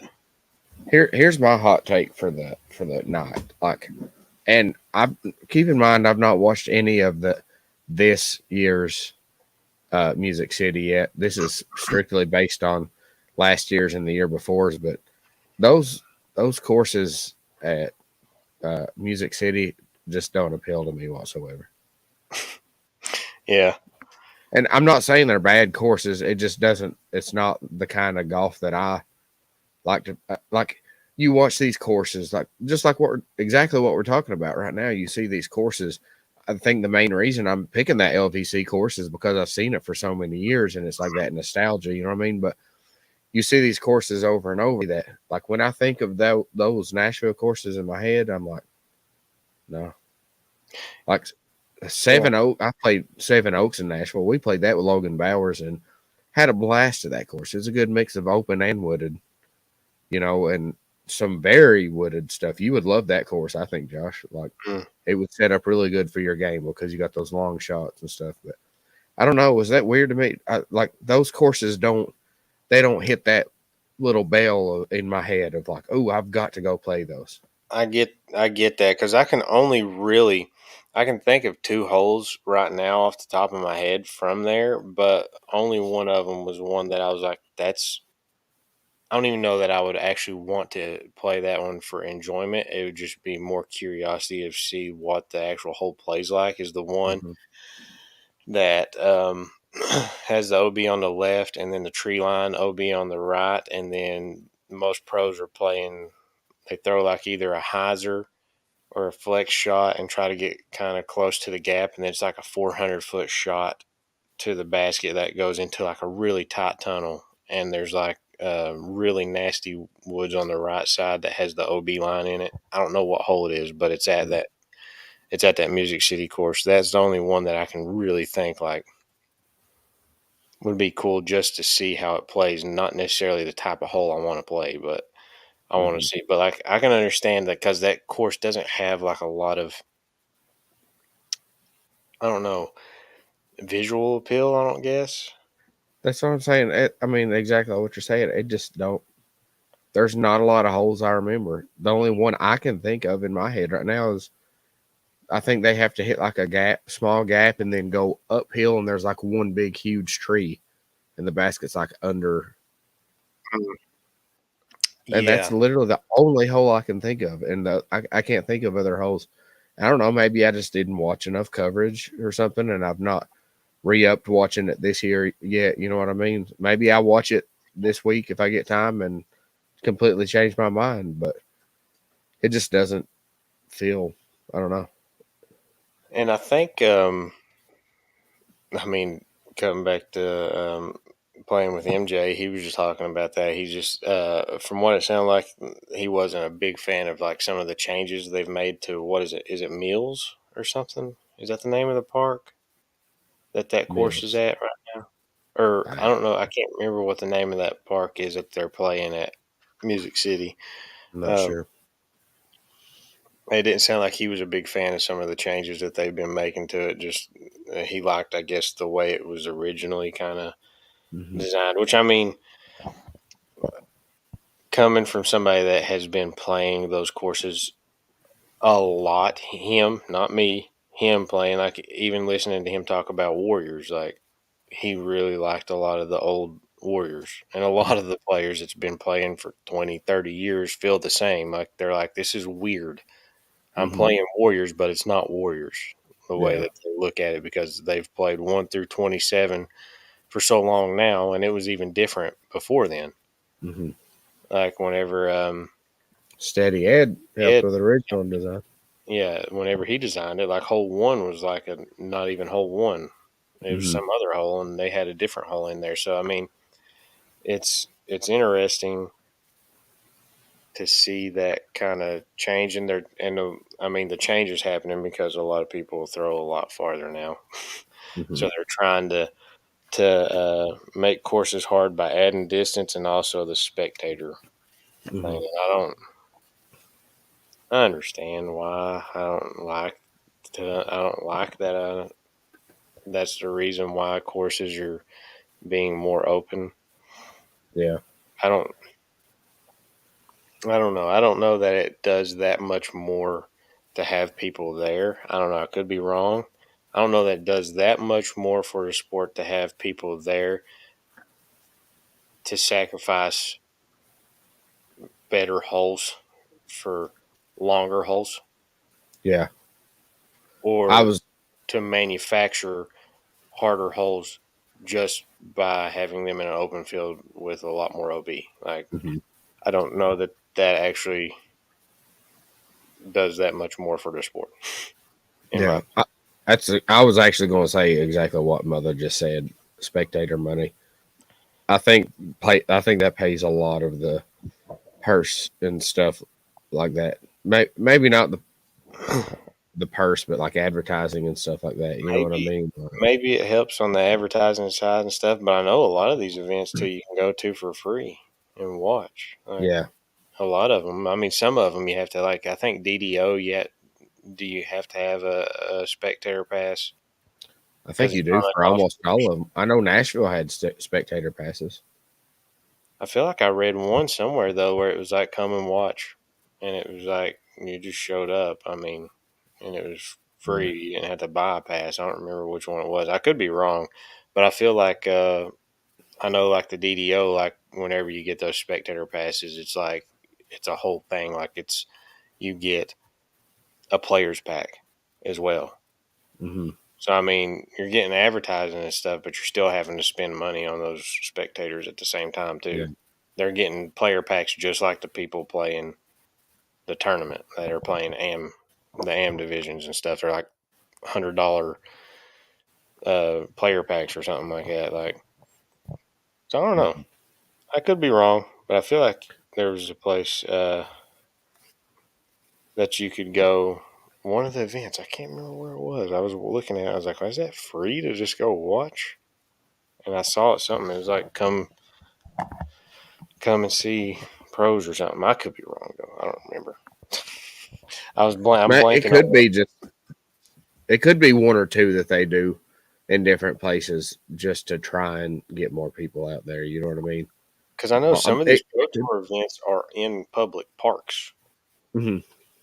so you Maybe can't because there's walkers that right. people are in danger all the time, so they're not charging the walkers to come. I'm just wondering if like they have spectator passes that get you like either guaranteed areas to spectate or it's just part of the event to where you get the experience. Like you get to be part of the event, kind of, and it's Hmm. not a have to. I can't. The DDO, I was wondering because it's actually on a golf course, Hmm. and that's why I was thinking that one you had to have a spectator's pass because that was the only way you were going to get on the golf course. Maybe it was Arizona It because might that, have been that Arizona. one's at a public park. You know what I mean? So I maybe mean, that's Brazos in that's in a public area, yeah. and I think so. Yeah. um, the Open at Austin, I think that's a private area and stuff. But I'm assuming the place in Music City, I don't know, but I'm assuming that's some sort of public park area as well. So it's kind of hard to regulate that unless they actually put fences up or something like that. So I don't know. I was curious about that. Hmm. What does that say? Viper. He said VIP. He meant VIP. He or she. Oh, okay. I was like, Viper. Who's Viper? I want to meet him. Yeah. Going back a little bit to what you're talking about, the distances and stuff, how MJ was saying some of those more distance things. I I think you and I both agree that like that's kind of hard to see that happening to the tour, which is what's seemingly happening. But I also am aware that it's somewhat necessary because how far the players are throwing nowadays. Yeah, I mean, I'm fine with the courses having like big distance shots and stuff. I just don't like seeing a course that's what it's all based around. Is like it's and especially if it's an event where that's the only course you play. Yeah, It's different if you have like day one is this course. It's bombers all day. Then day two you're playing Northwoods Black or something like that. Heavy woods, distance included. So it doesn't matter if you can throw 600 feet if you can't hit a gap and throw it 20 feet. Like right. Yeah, so, I mean, it's whenever it gets to the point to where it's like you see the events where it's all like big distance and stuff. Like I mean, there's one of your um, pros that's been around for a while and is just like I don't really care to play like that event. Like I know he's not necessarily um, their worry really anymore because they've got all the young guns coming up. But I mean, still, hmm, it's a pro that's been around for a long time. But everybody knows he's a Woods guy. yeah, Um, right. so I mean, it's not. I understand. I like playing Woods too. So I mean, um, I see both sides of it. I just would wish that there was a way to incorporate both. That I think it would be good. I don't even think it would be something wrong that if it was taken to like how golf treats their stuff. No, I mean you go to a golf event generally. I've not been to one, but I know how they go. Usually, you're not seeing the entire round. Right. You Hundred stay in one percent of the time, spot. Yeah. really, you're not seeing a the whole round. You're picking a place that you want to see, and you're seeing that for a while. And then maybe you walk off and go find another spot on the course, and you're like, I want to see this hole or see what they do from the green or to the green here or something like that. So having areas that are strategic to where people can set up and Hmm. do, but like making it to where that's the whole basis around a course design to where like every hole has to be accessible to a group of spectators. I think it's just like not necessarily a necessity. Like Yeah. you could Yeah. be like, all right, we're going to have spectator groups here and here. And then once they come popping back out of these two holes, there'll be spectator groups here, and you can see down that fairway or something coming out or something like that, just so that it keeps a mix of the course in instead of having it to where the group has to follow the cards the whole time or something like that, because that just Mhm. doesn't really happen. They have, like I said, in golf, it's everything marked off. You see them down the fairways and stuff, but those people aren't moving with the card. They're staying there and watching that hole be played, and they want us to be like. I mean, a lot of people want to see that. I mean, you get on a hole where you're seeing people smash 700-foot downhill shots or something like that, and that's what you want to watch. And be like, holy cow! Like, look at that! Like, he almost aced it or something like that. Or Like, ace runs. Yeah, exactly like it. yeah, like that kind of stuff. So I think that would be a good a good way to keep the spectator part in without it having to be the whole course catered to the spectator. Yeah. I don't know. I like. I mean, I guess I could just uh, if you like that way, just see only local events, but because I mean, it's whatever it is. They're not doing it to every single course. I mean, it's nitpicky at a point, but I mean, I've heard a lot of people be like, "Well, I mean, we've seen how many golf courses now this year Right. Yeah. on coverage, and we're only five. Is it five events in? Hmm. And we've probably seen almost that many golf courses. Right. We've not seen. I mean, Waco Waco was the would be most probably. woods we've seen, and there's a lot of open on that course. Mhm. Yeah. So I mean, that's the thing is it used to be like you would see LVC and then you would go so many tournaments kind of without seeing a golf course style. Right. Yeah. And I guess in Music City, it's an open course, but it's not technically, I guess, a golf course. Hmm. I don't know. I can't remember. I don't know if it's, I guess the place that they're at isn't a golf course. I don't really know, but I don't think I saw any greens on what I was watching. I heard Yuli and them say, "Is this a permanent course?"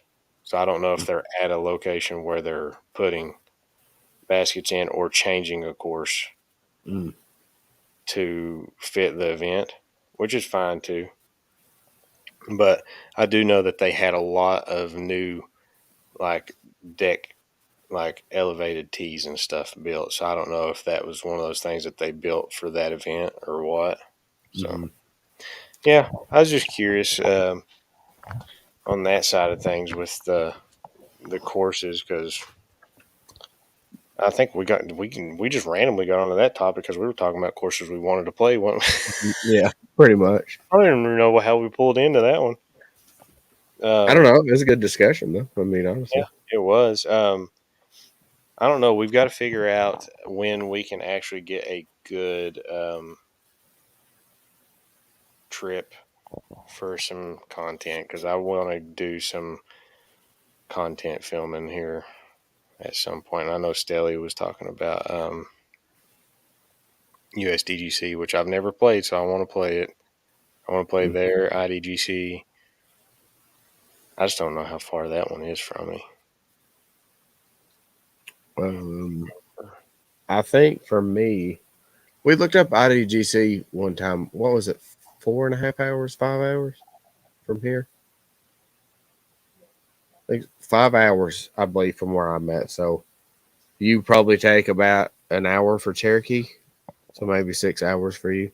It takes me longer than an hour to get to Cherokee. Oh wow. It takes me like almost. It takes like an hour and like 40 minutes or something to get to Cherokee. Cherokee Park. Yeah. Okay, I was like, is he talking about Cherokee, North Carolina? Oh yeah. No, I don't even know how far it takes to get there. Is that what you were talking about? No, I was talking about Cherokee Park. Oh, okay. Yeah. But it just hit me. I was like, wait a minute, maybe we got our Mr. ooh, Pickle. Pickle, What's up, Pickle? how are you? We He talk said, about Pickle on almost every podcast. "Yeah, we do." How far are you guys willing to go? Me just depends on um, if there's anything going on that weekend and if Baysinger's free and it's close enough, kind of. I don't know. I feel like for me, almost like that 4 hour range Yeah. is about going to be almost my max without me having to plan it like a tournament and like stay somewhere, Same. Yeah. do That's something what I would say too. because I don't generally go much farther than 2 hours for tournaments and stuff. Mhm. So I mean, I would just have to plan it pretty good because I mean that's going to be about the range for USDGC. I think was 4 hours from me. Mhm. There was some place that you and Randy were talking about in Chattanooga, I feel like, and it was like exactly four. Like you all mentioned like three places or something. They were all 4 hours from me. Like Yeah. I was literally like in a triangle, the center of a triangle of it. So I mean, I think that's about if I'm going to get to a place that's I've not played that is like a what do you say, like an iconic Yeah. spot for me to get to. Like, there's plenty of other courses I can get to in 2.5 hours or something like that. But Mhm. to one that's iconic that I've not played before, um, is going to be at least probably that 4 hour range. Because how far is um, Idlewild? Is it 4 hours? Probably. How far was Ottawa? I mean, it was like 6, wasn't it? Oh, jeez. 5 is 5. No, no, no, no. IDDG that Georgia is what we're talking about. Idlewild was 5, so 5 hours. It might be a little shorter for you, Josh, because you're Maybe more that's what I was north going to than me. look. Yeah, I'm really close to Kentucky, and I'm just close to a lot of states other than the coast of my own. Um, Let me see. I'm gonna look it up. Idlewild. It's 184 miles. I can tell you that. Oh yeah. 184 miles, 4 hours and 16 minutes. So about everything is a geographical oddity to me.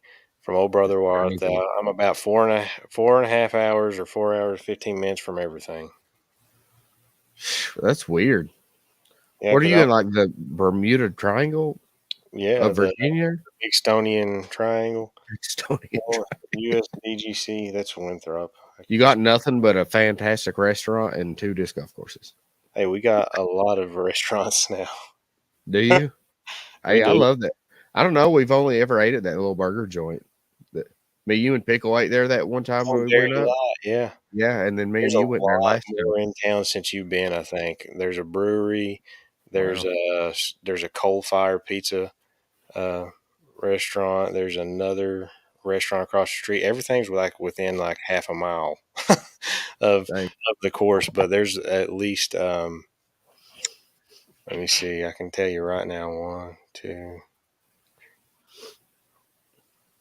probably at least like six restaurants in that half a mile range that are all like oh, not like um Burger King, McDonald's. It's like mhm.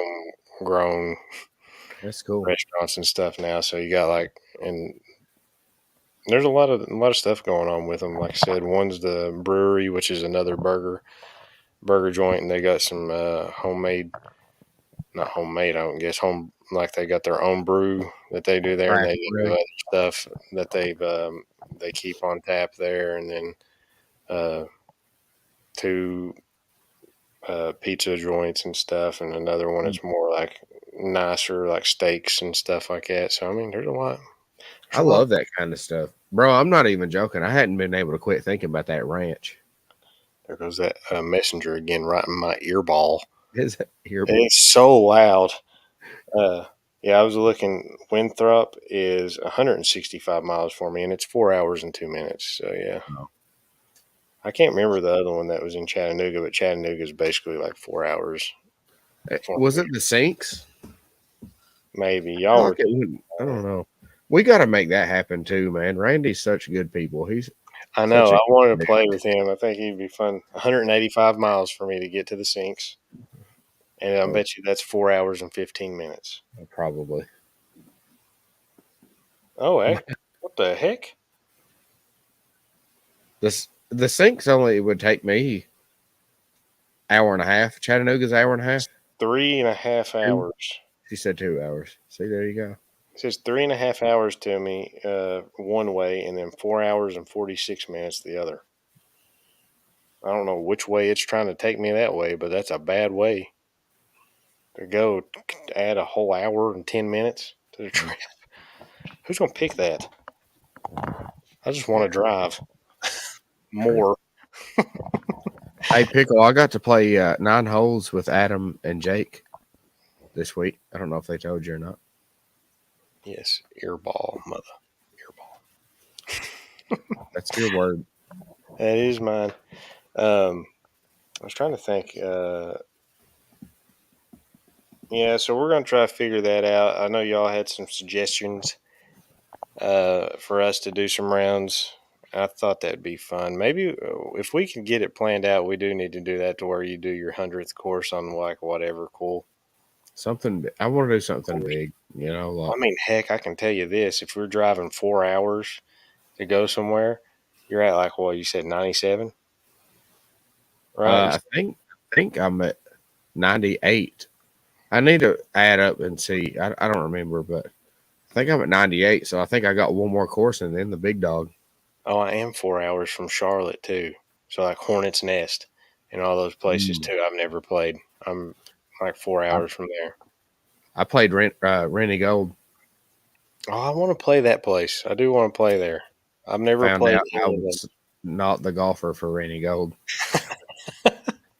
Found out. No, Found I out. Yeah. mean it would be easy. Like if we planned one of those trips to just like stop at a 9 hole course or like a easy 18 hole course, get you 99, and then your hundredth be That's true. Yeah. be that one. Because I mean, driving 4 hours, we're going it's going through whichever way you go, we're going to pass them. Hmm. Josh, I'll let you answer this question in the comments here. Where is it? Blake Blake Loggins. Loggins, is the glitch a good putting putter? If you ask Dale Seal, yes. Is he putting them? He has. Let me tell you what. He played with me at the Ridge Friday for our last rated round. Man, I don't know how to get this Facebook Messenger to stop dinging in my ear, but I'm going to Close, go deaf. close Facebook. I had it happen earlier. I could do that, I guess. Good choice.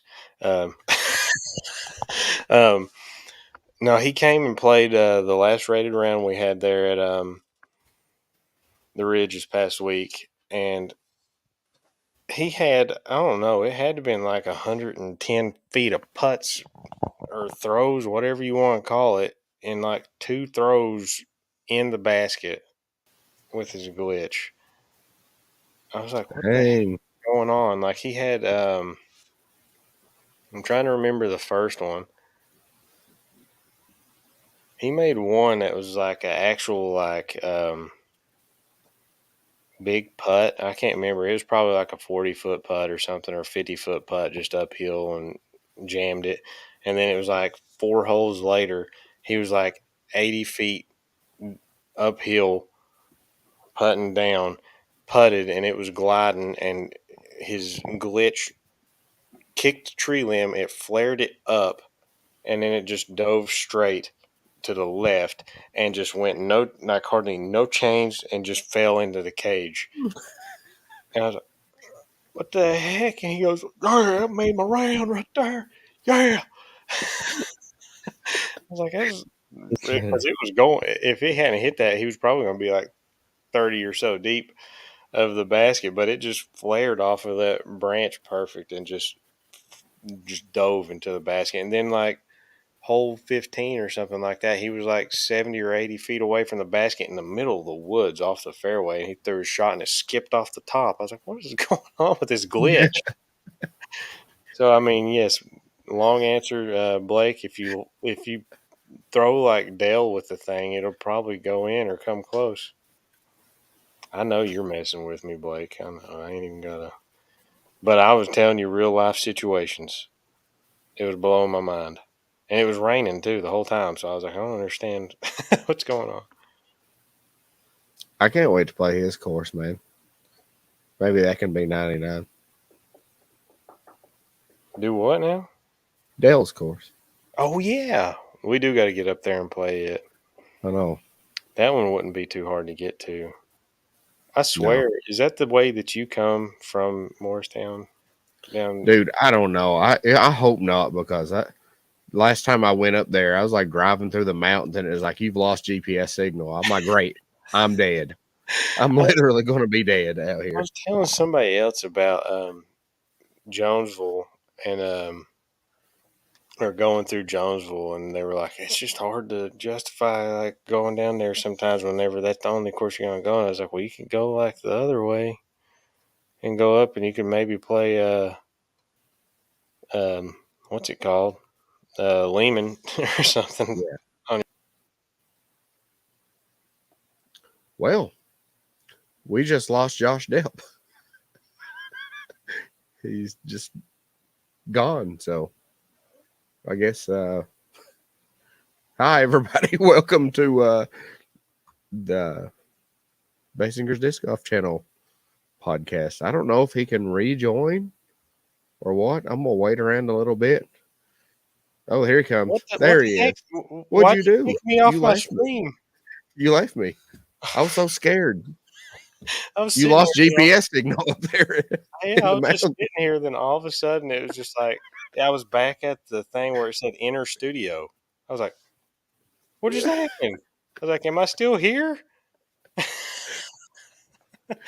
Wow, I, that was I, weird. I like froze. I'm like, wait a minute here. I'm like, this is his podcast, and I'm Yeah, it just just here by did like myself. what was it? Where it puts you up or something, just the main screen. Is Yeah, that what it did? it just went full screen to me. It was weird. That's crazy. I don't know what the heck happened. Okay, but yeah, I don't remember who I was talking to whenever there, but I was telling them that you came in that back way at some point, and Dale was talking about he kind of drives one of those roads to get back to where he's from. I don't know, but I think it was somebody that was from like the Morristown area or Rogersville or something. I don't remember. Dude, I've drove that way 2 times. The first time was me and Griff came up and played Lehman with you. And the second time was that last time I came up by myself. And the first time, like, me and Griff were like, we're going to pick up breakfast on the way. And there was literally nothing. We had to stop at a Dollar General and get crackers and Vienna sausages for breakfast. I found Vienna sausages can on the course the other day. It It's was probably you. mine. No, I'm just joking. It made its way down to Fraley. You down there playing without me.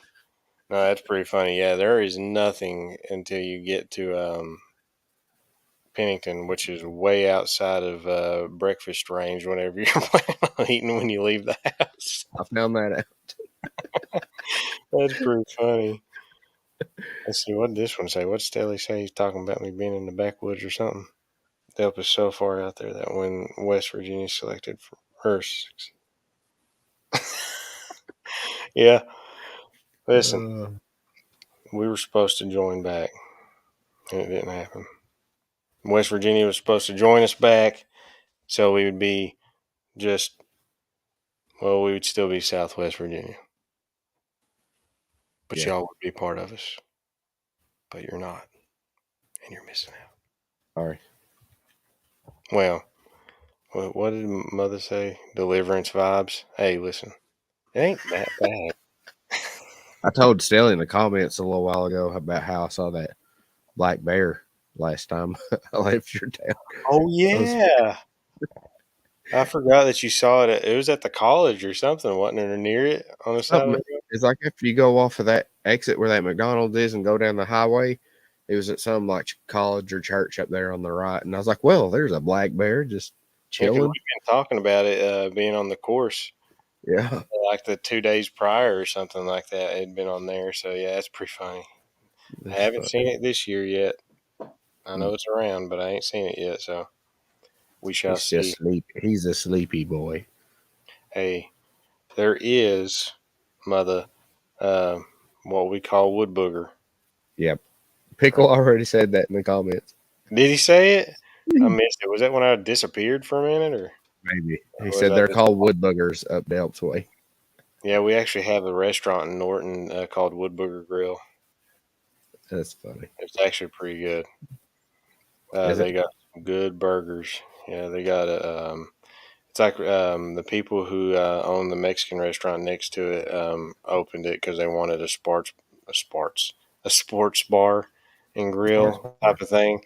And in order Mhm. to have a bar, I think the town required to sell so much food, so they just decided to make it a burger joint with a bar. Mhm.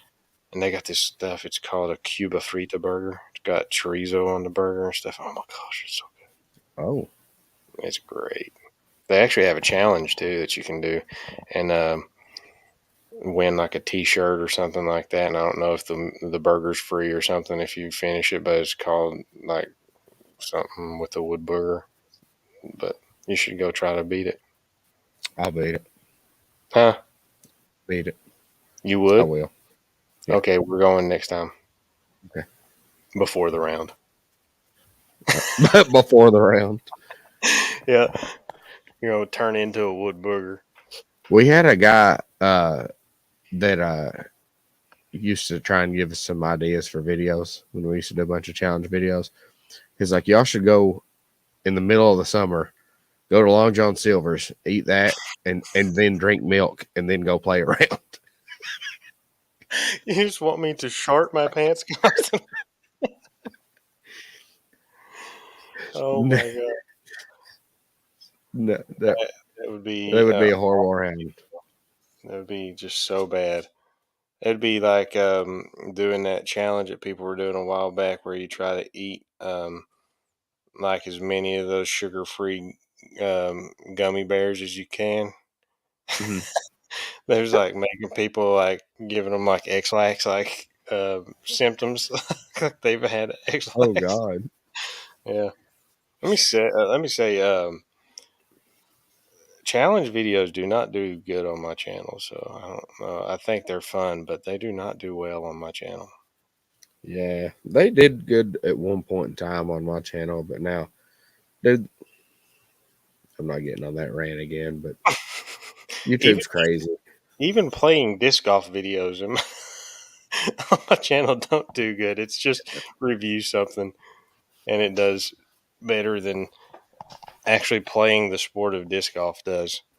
Dude, they just kind of they want to streamline you into one specific thing, and I don't know why they don't do. The creators at YouTube need to do a thing where you fill out what categories you think you could fill in, and they can research from there, and then just we could just put disc golf.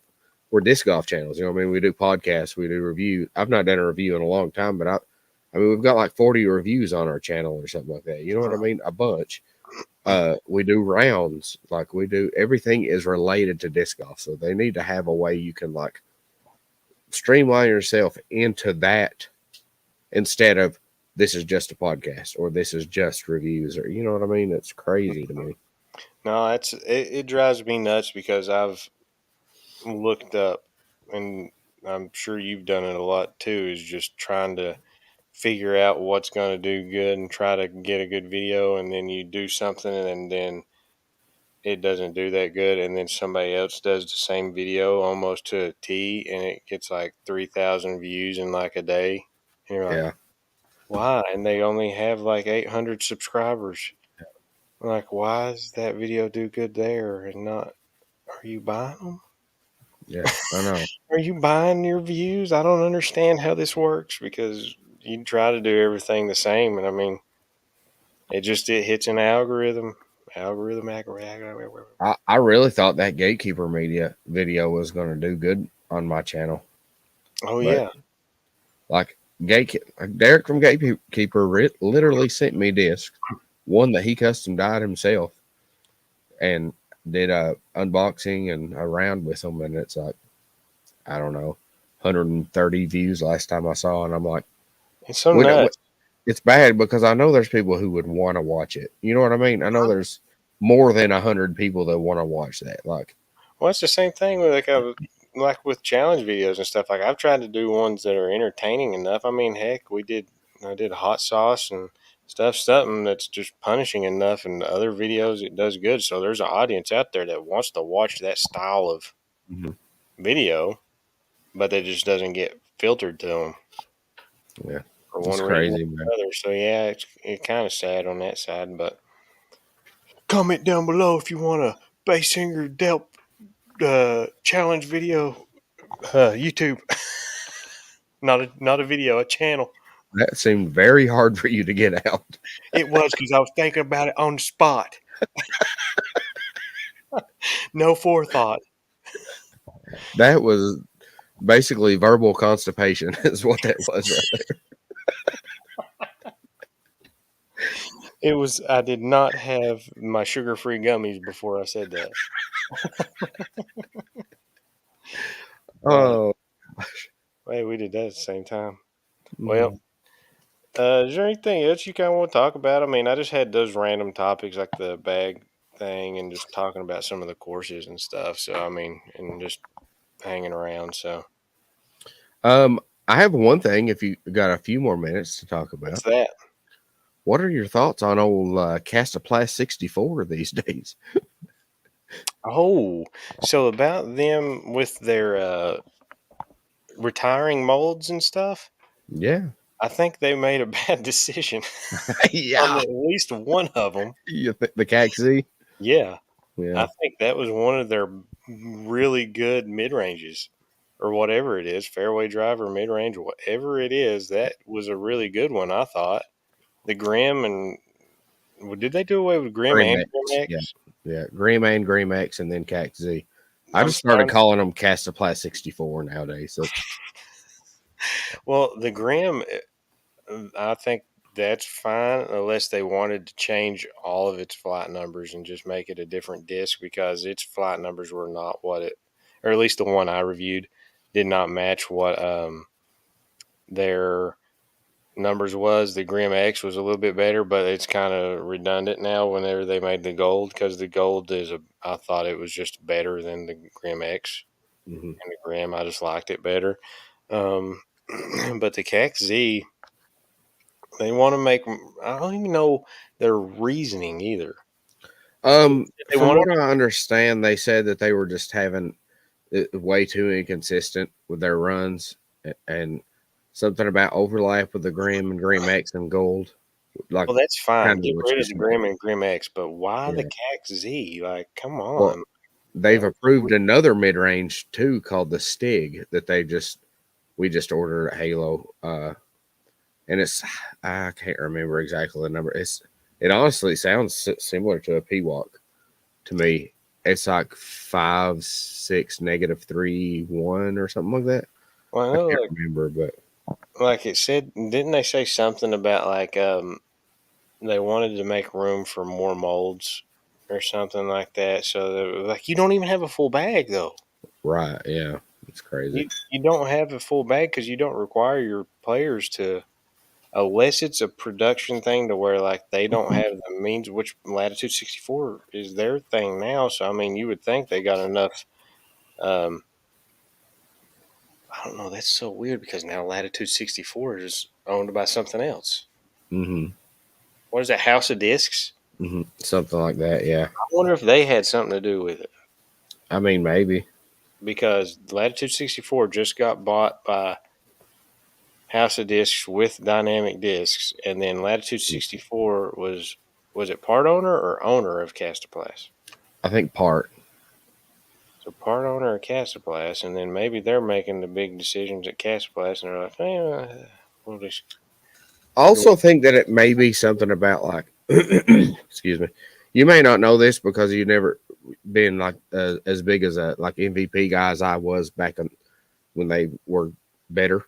But they so they had I want to say they retired 7, 8 molds or something like that.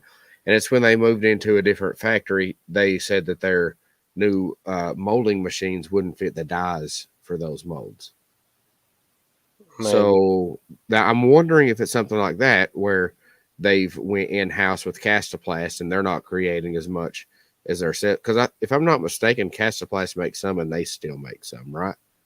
I I believe. guess. I don't know. I could. I feel like it was going to be something like that. Like they were going to be kind of almost how Latitude 64 was doing with other companies. Kind of like how they were doing like some of the runs of Yeah. stuff or like doing certain lines. I was thinking that they were going to come out with a different line. Was what I thought would happen. Mm. and continue with the Castoplast stuff. But at the same time, I feel like if it was one of those problems too, then they would retire like every mold.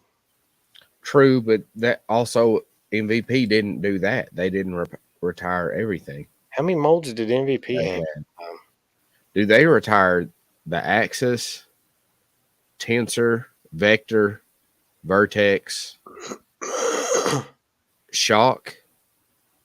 Um, gosh, I don't know, man. What was that other one? Clash, maybe, maybe not Clash. Yeah, you're into a bunch of discs I've never even heard of. So That's what I'm saying. Like they were retired before most people even knew much about MVP. You know, like I'm just curious because I mean they didn't have that many molds really. right of the particle. The particle was basically MVP's Envy. It was the same as the Envy, but just black rim, pretty much. What do they have right now? That is Nothing, the ion. nothing. It's not that stable. Because I know the theory behind the way they make discs is what's the proxy then? Is that axiom? Mm-hmm. So the But envy it's and understable. a proxy are both axiom. Axiom, yeah. And And they've got like the ohm, which I think is probably like a flatter top proxy. they got the If I'm entropy. not mistaken. Entropy, which is a zone. Yeah, really beefy. Right. I know what somebody had said before was like the way that they used axiom and MVP was to like fill really small gaps between other discs so they didn't have the same disc at each company. Hmm. So that's why I was thinking the proxy and the envy, even though both had colored rims, I hadn't thought about it, were because they feel really similar in hand, almost the same. Yeah. That's why I was thinking one was one company and one was the other because it would fit that mantra, like Hmm.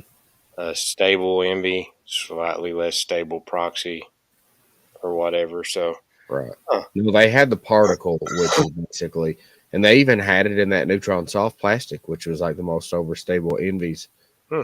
at that time. I don't know about current day because I don't throw them anymore, but uh, and they just retired it for whatever reason. I think they said there was too much overlap for the envy, but it's like that's kind of what you want because some people only want the black rims, some people want the colored rims, you know. So Maybe that's why they put the entropy out or something like that. It was like the overstable. It's a bigger gap between the envy and the mhm.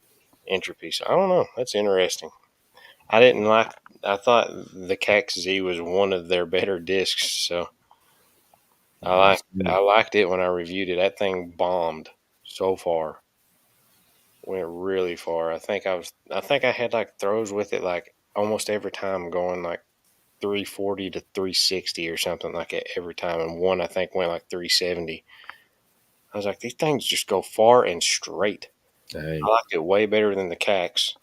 Hmm. I don't know. It's weird, man. I just wanted to bring that up because I feel like it's a weird situation. They don't even have a lot of stuff right now. You know, Yeah, I don't know what the heck. I mean, we could count them up. It won't take long. It's like Rask, Grim, Grim X, uh, Gold, like you said. Well, I'm trying to go down from driver down, oh, thinking they got a stall. Lutz, Falk, Stall.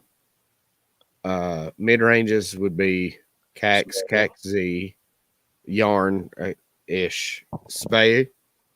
That's Uh, what 11. yeah, what's Berg, Rico, and Rico X, and that's the it. goat? The 14 goat. molds. The Go, goat. go, go. So what? Less than 20 molds for sure, and Yeah, they're and then they retiring just three. eliminated. Was it four? Three. Grim, Grim X, and Cax. They keep the CAX and Yeah, not. See, that's stupid. yeah, it's weird. Because the CAX Z was really good. I thought it was way better than the CAX. So yeah, I don't think I'm. I think the Grim and Grim X are fine to go away because they did have the gold, even though it Mhm. takes away from their molds. But um, yeah, I thought the CAX Z was a really good one. So I don't know. I think that one was a drop. So unless it was just one of those situations where they, I don't know. Sometimes weird stuff happens with like molds. Maybe they only had one and something messed up Hmm. on one of them, and then the other one they're just where they were talking about with the consistency and stuff. The Grim, like I said, I wasn't a big fan of it, the Grim or the Grim X. So the gold was a better disc. So they probably wasn't selling them. It's Maybe. weird that you say that because like it's at Halo, for instance, like we've probably well the first runs are always going to sell because of the market value. You know what I mean? So discount like don't even think about those. But when we ordered stock golds, we Hmm. ordered five. That's it because they would only let you order five when they first. They do a weird thing where you can only do limits and stuff. We Hmm. ordered five. We still have three of those, and that's I think it a felt while. better in hand than blue. Yeah, You I know, think it was weird. Castaway honestly, I think they ruined themselves because Castaway sales a year and a half ago when we first got Castaway, 2 years, I don't know, they were outstanding. Like it was like, wow, Castaway is going to be up there, kind of like what Lone Star's doing now, Yeah. making that big push. And Castaway honestly is one of our least sellers now. Yeah, it's weird because they Weird. were hot. I mean, I was dying. I reviewed every Casaplast disc I could because every time I reviewed one, it was like a minimum of like 800 views Hmm. because they were flying so much. And is it not weird that Lone Star is the sponsor of Music City Open? Yeah, that is weird. I was looking at it. I was like, You'd think Prodigy would be. they usually always do, don't they? Yeah. I guess they What? got outbid or something. I guess. Daddy Disc Golf. What is up? Wait, Whoa! we got Daddy Disc Golf I and was like, Daddy Delp Disc I was Golf. like, hold on, I didn't comment. Hey, guess what? Logo. Another Josh. Another one. Another Josh. That's And four Joshes here tonight. Daddy Disc Golf on with Daddy Delp Disc Golf and I don't Baysinger. even know what to do here. That's I gave cool. you a shout out recently, Daddy Disc Golf on video I did.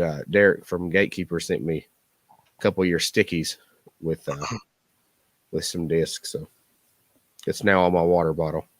Listen, I already changed my YouTube name once a long time ago. Did you? Yeah, I was Disc Golf Dad.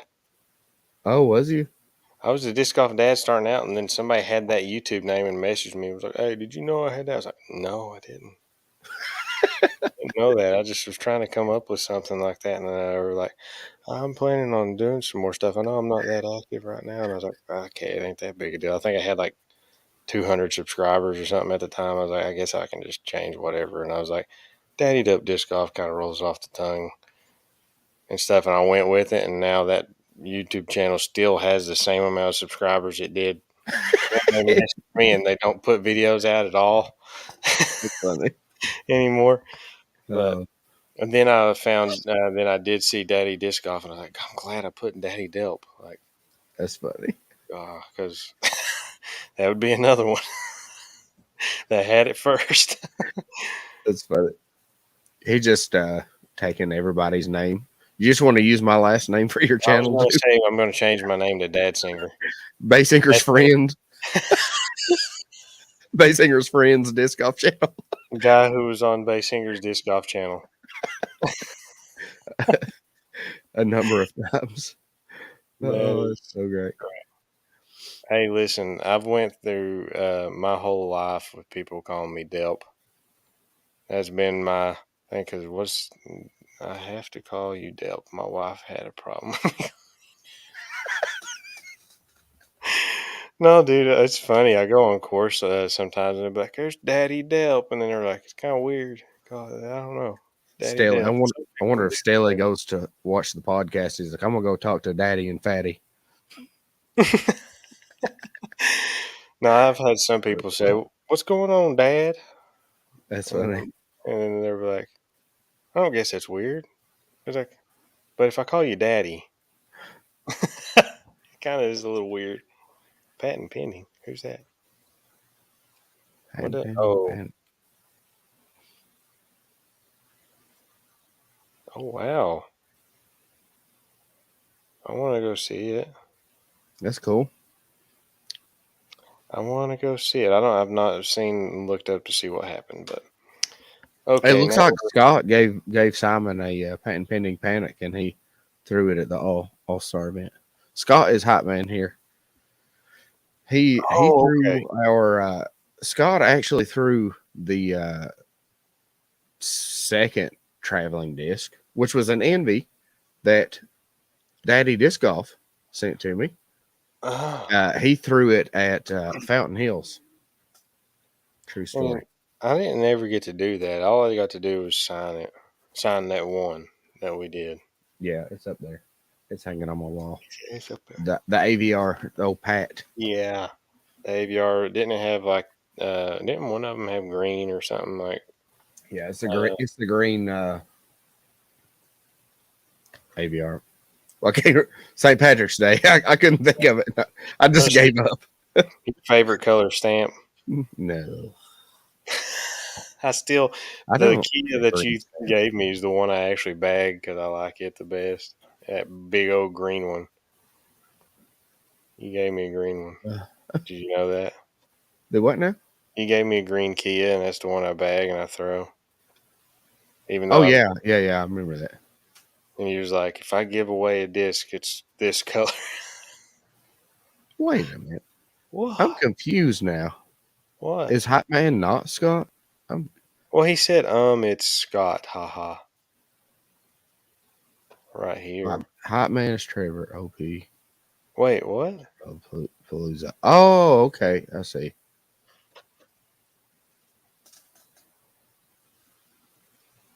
I am I Scott. don't. I We don't just know. got like we're not even talking. We're just reading the comments and just I don't know replying. what's Phoenix, going on. Arizona. Yeah, I thought so. Yeah, you Phoenix, threw Scott. Arizona. You threw the Oh, traveling disc, correct? huh? Oh, he okay. I see. Hot man. We just got. Yeah.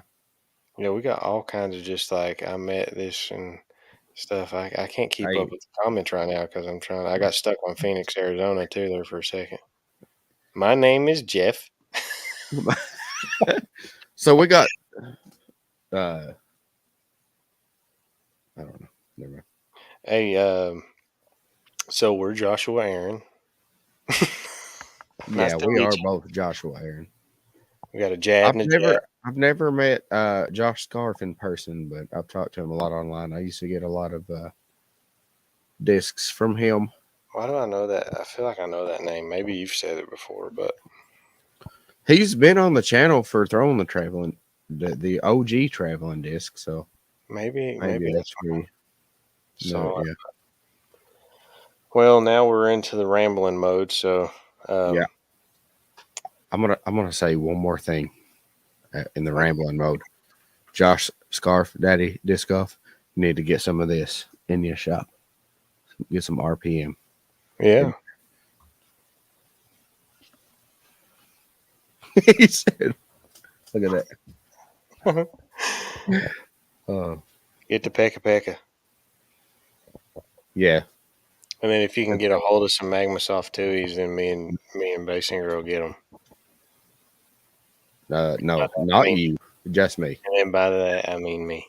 You got at least 5 sitting in Listen, your. I've got at least 8, but we don't got to bring numbers into this. All right, I need them. I found them first. Calm down. Yeah, I don't care. He said, "I don't care."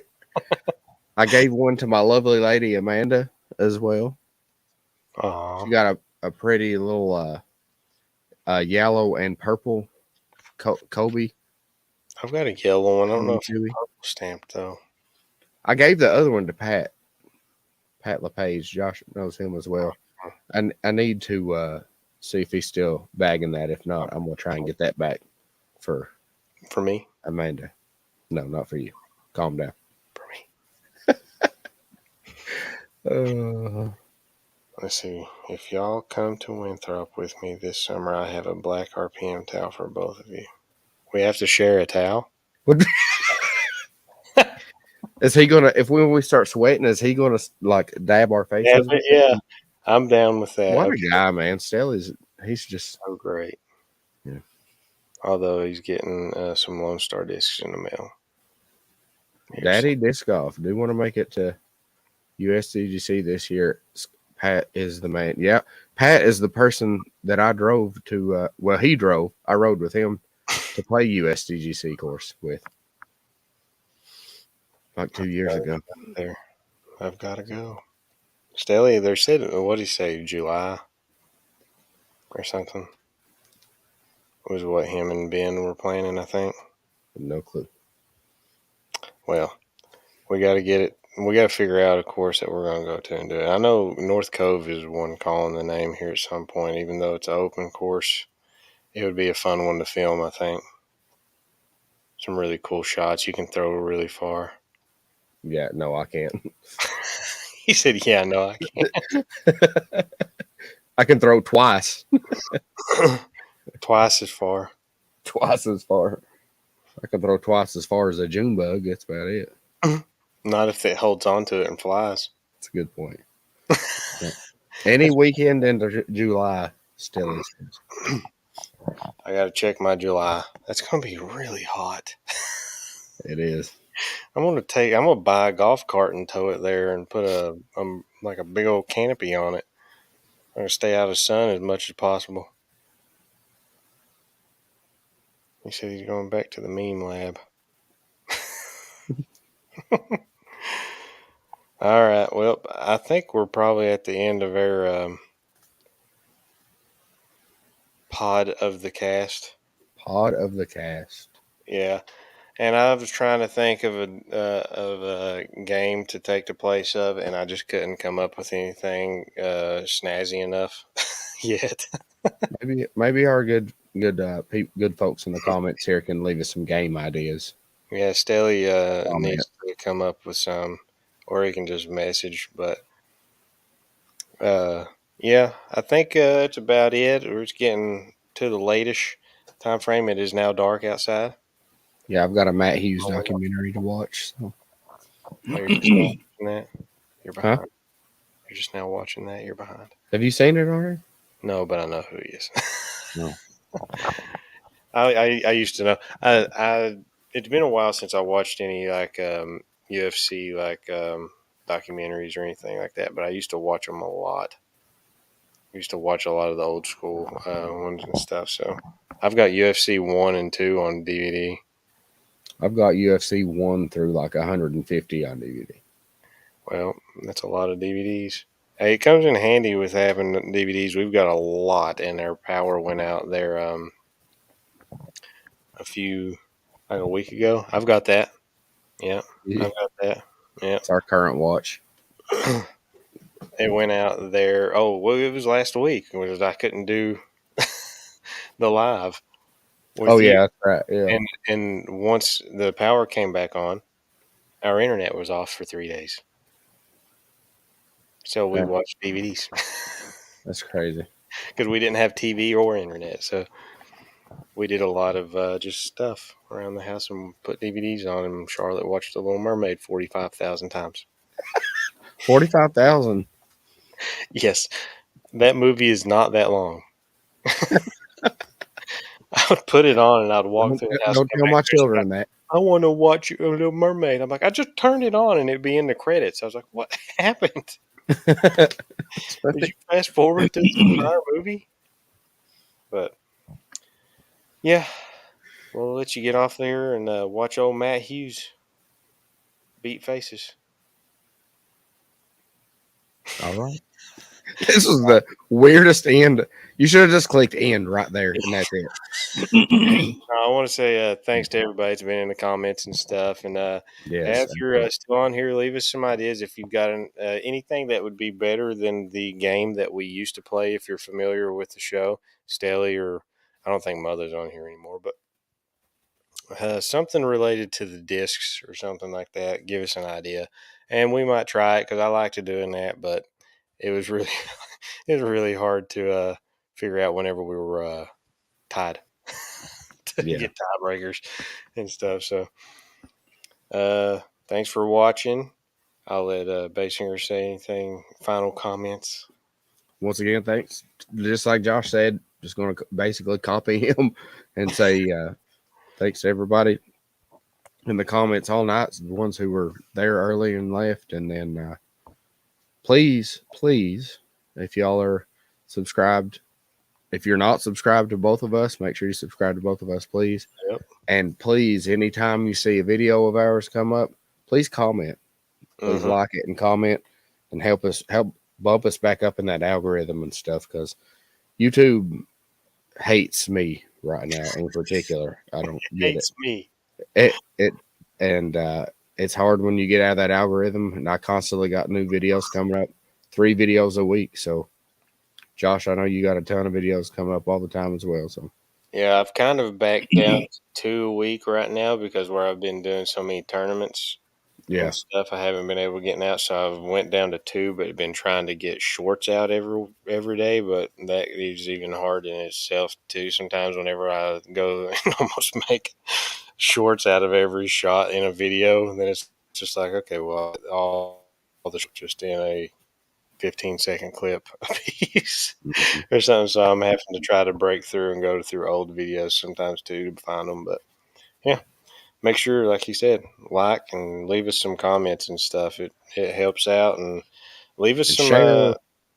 yeah, share, and leave us some ideas if you want us to talk about stuff um, that we haven't talked about yet or anything interesting.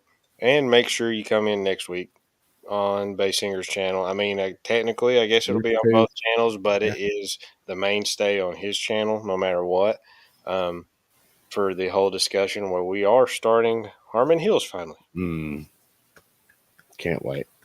Me either. I love that course. Yeah, same. Well, that's all we got. Until next time. Peace. Thank you Awkward all. outro. Oh my gosh, he Have a went good night. he went Rocker. rocker. That's metal.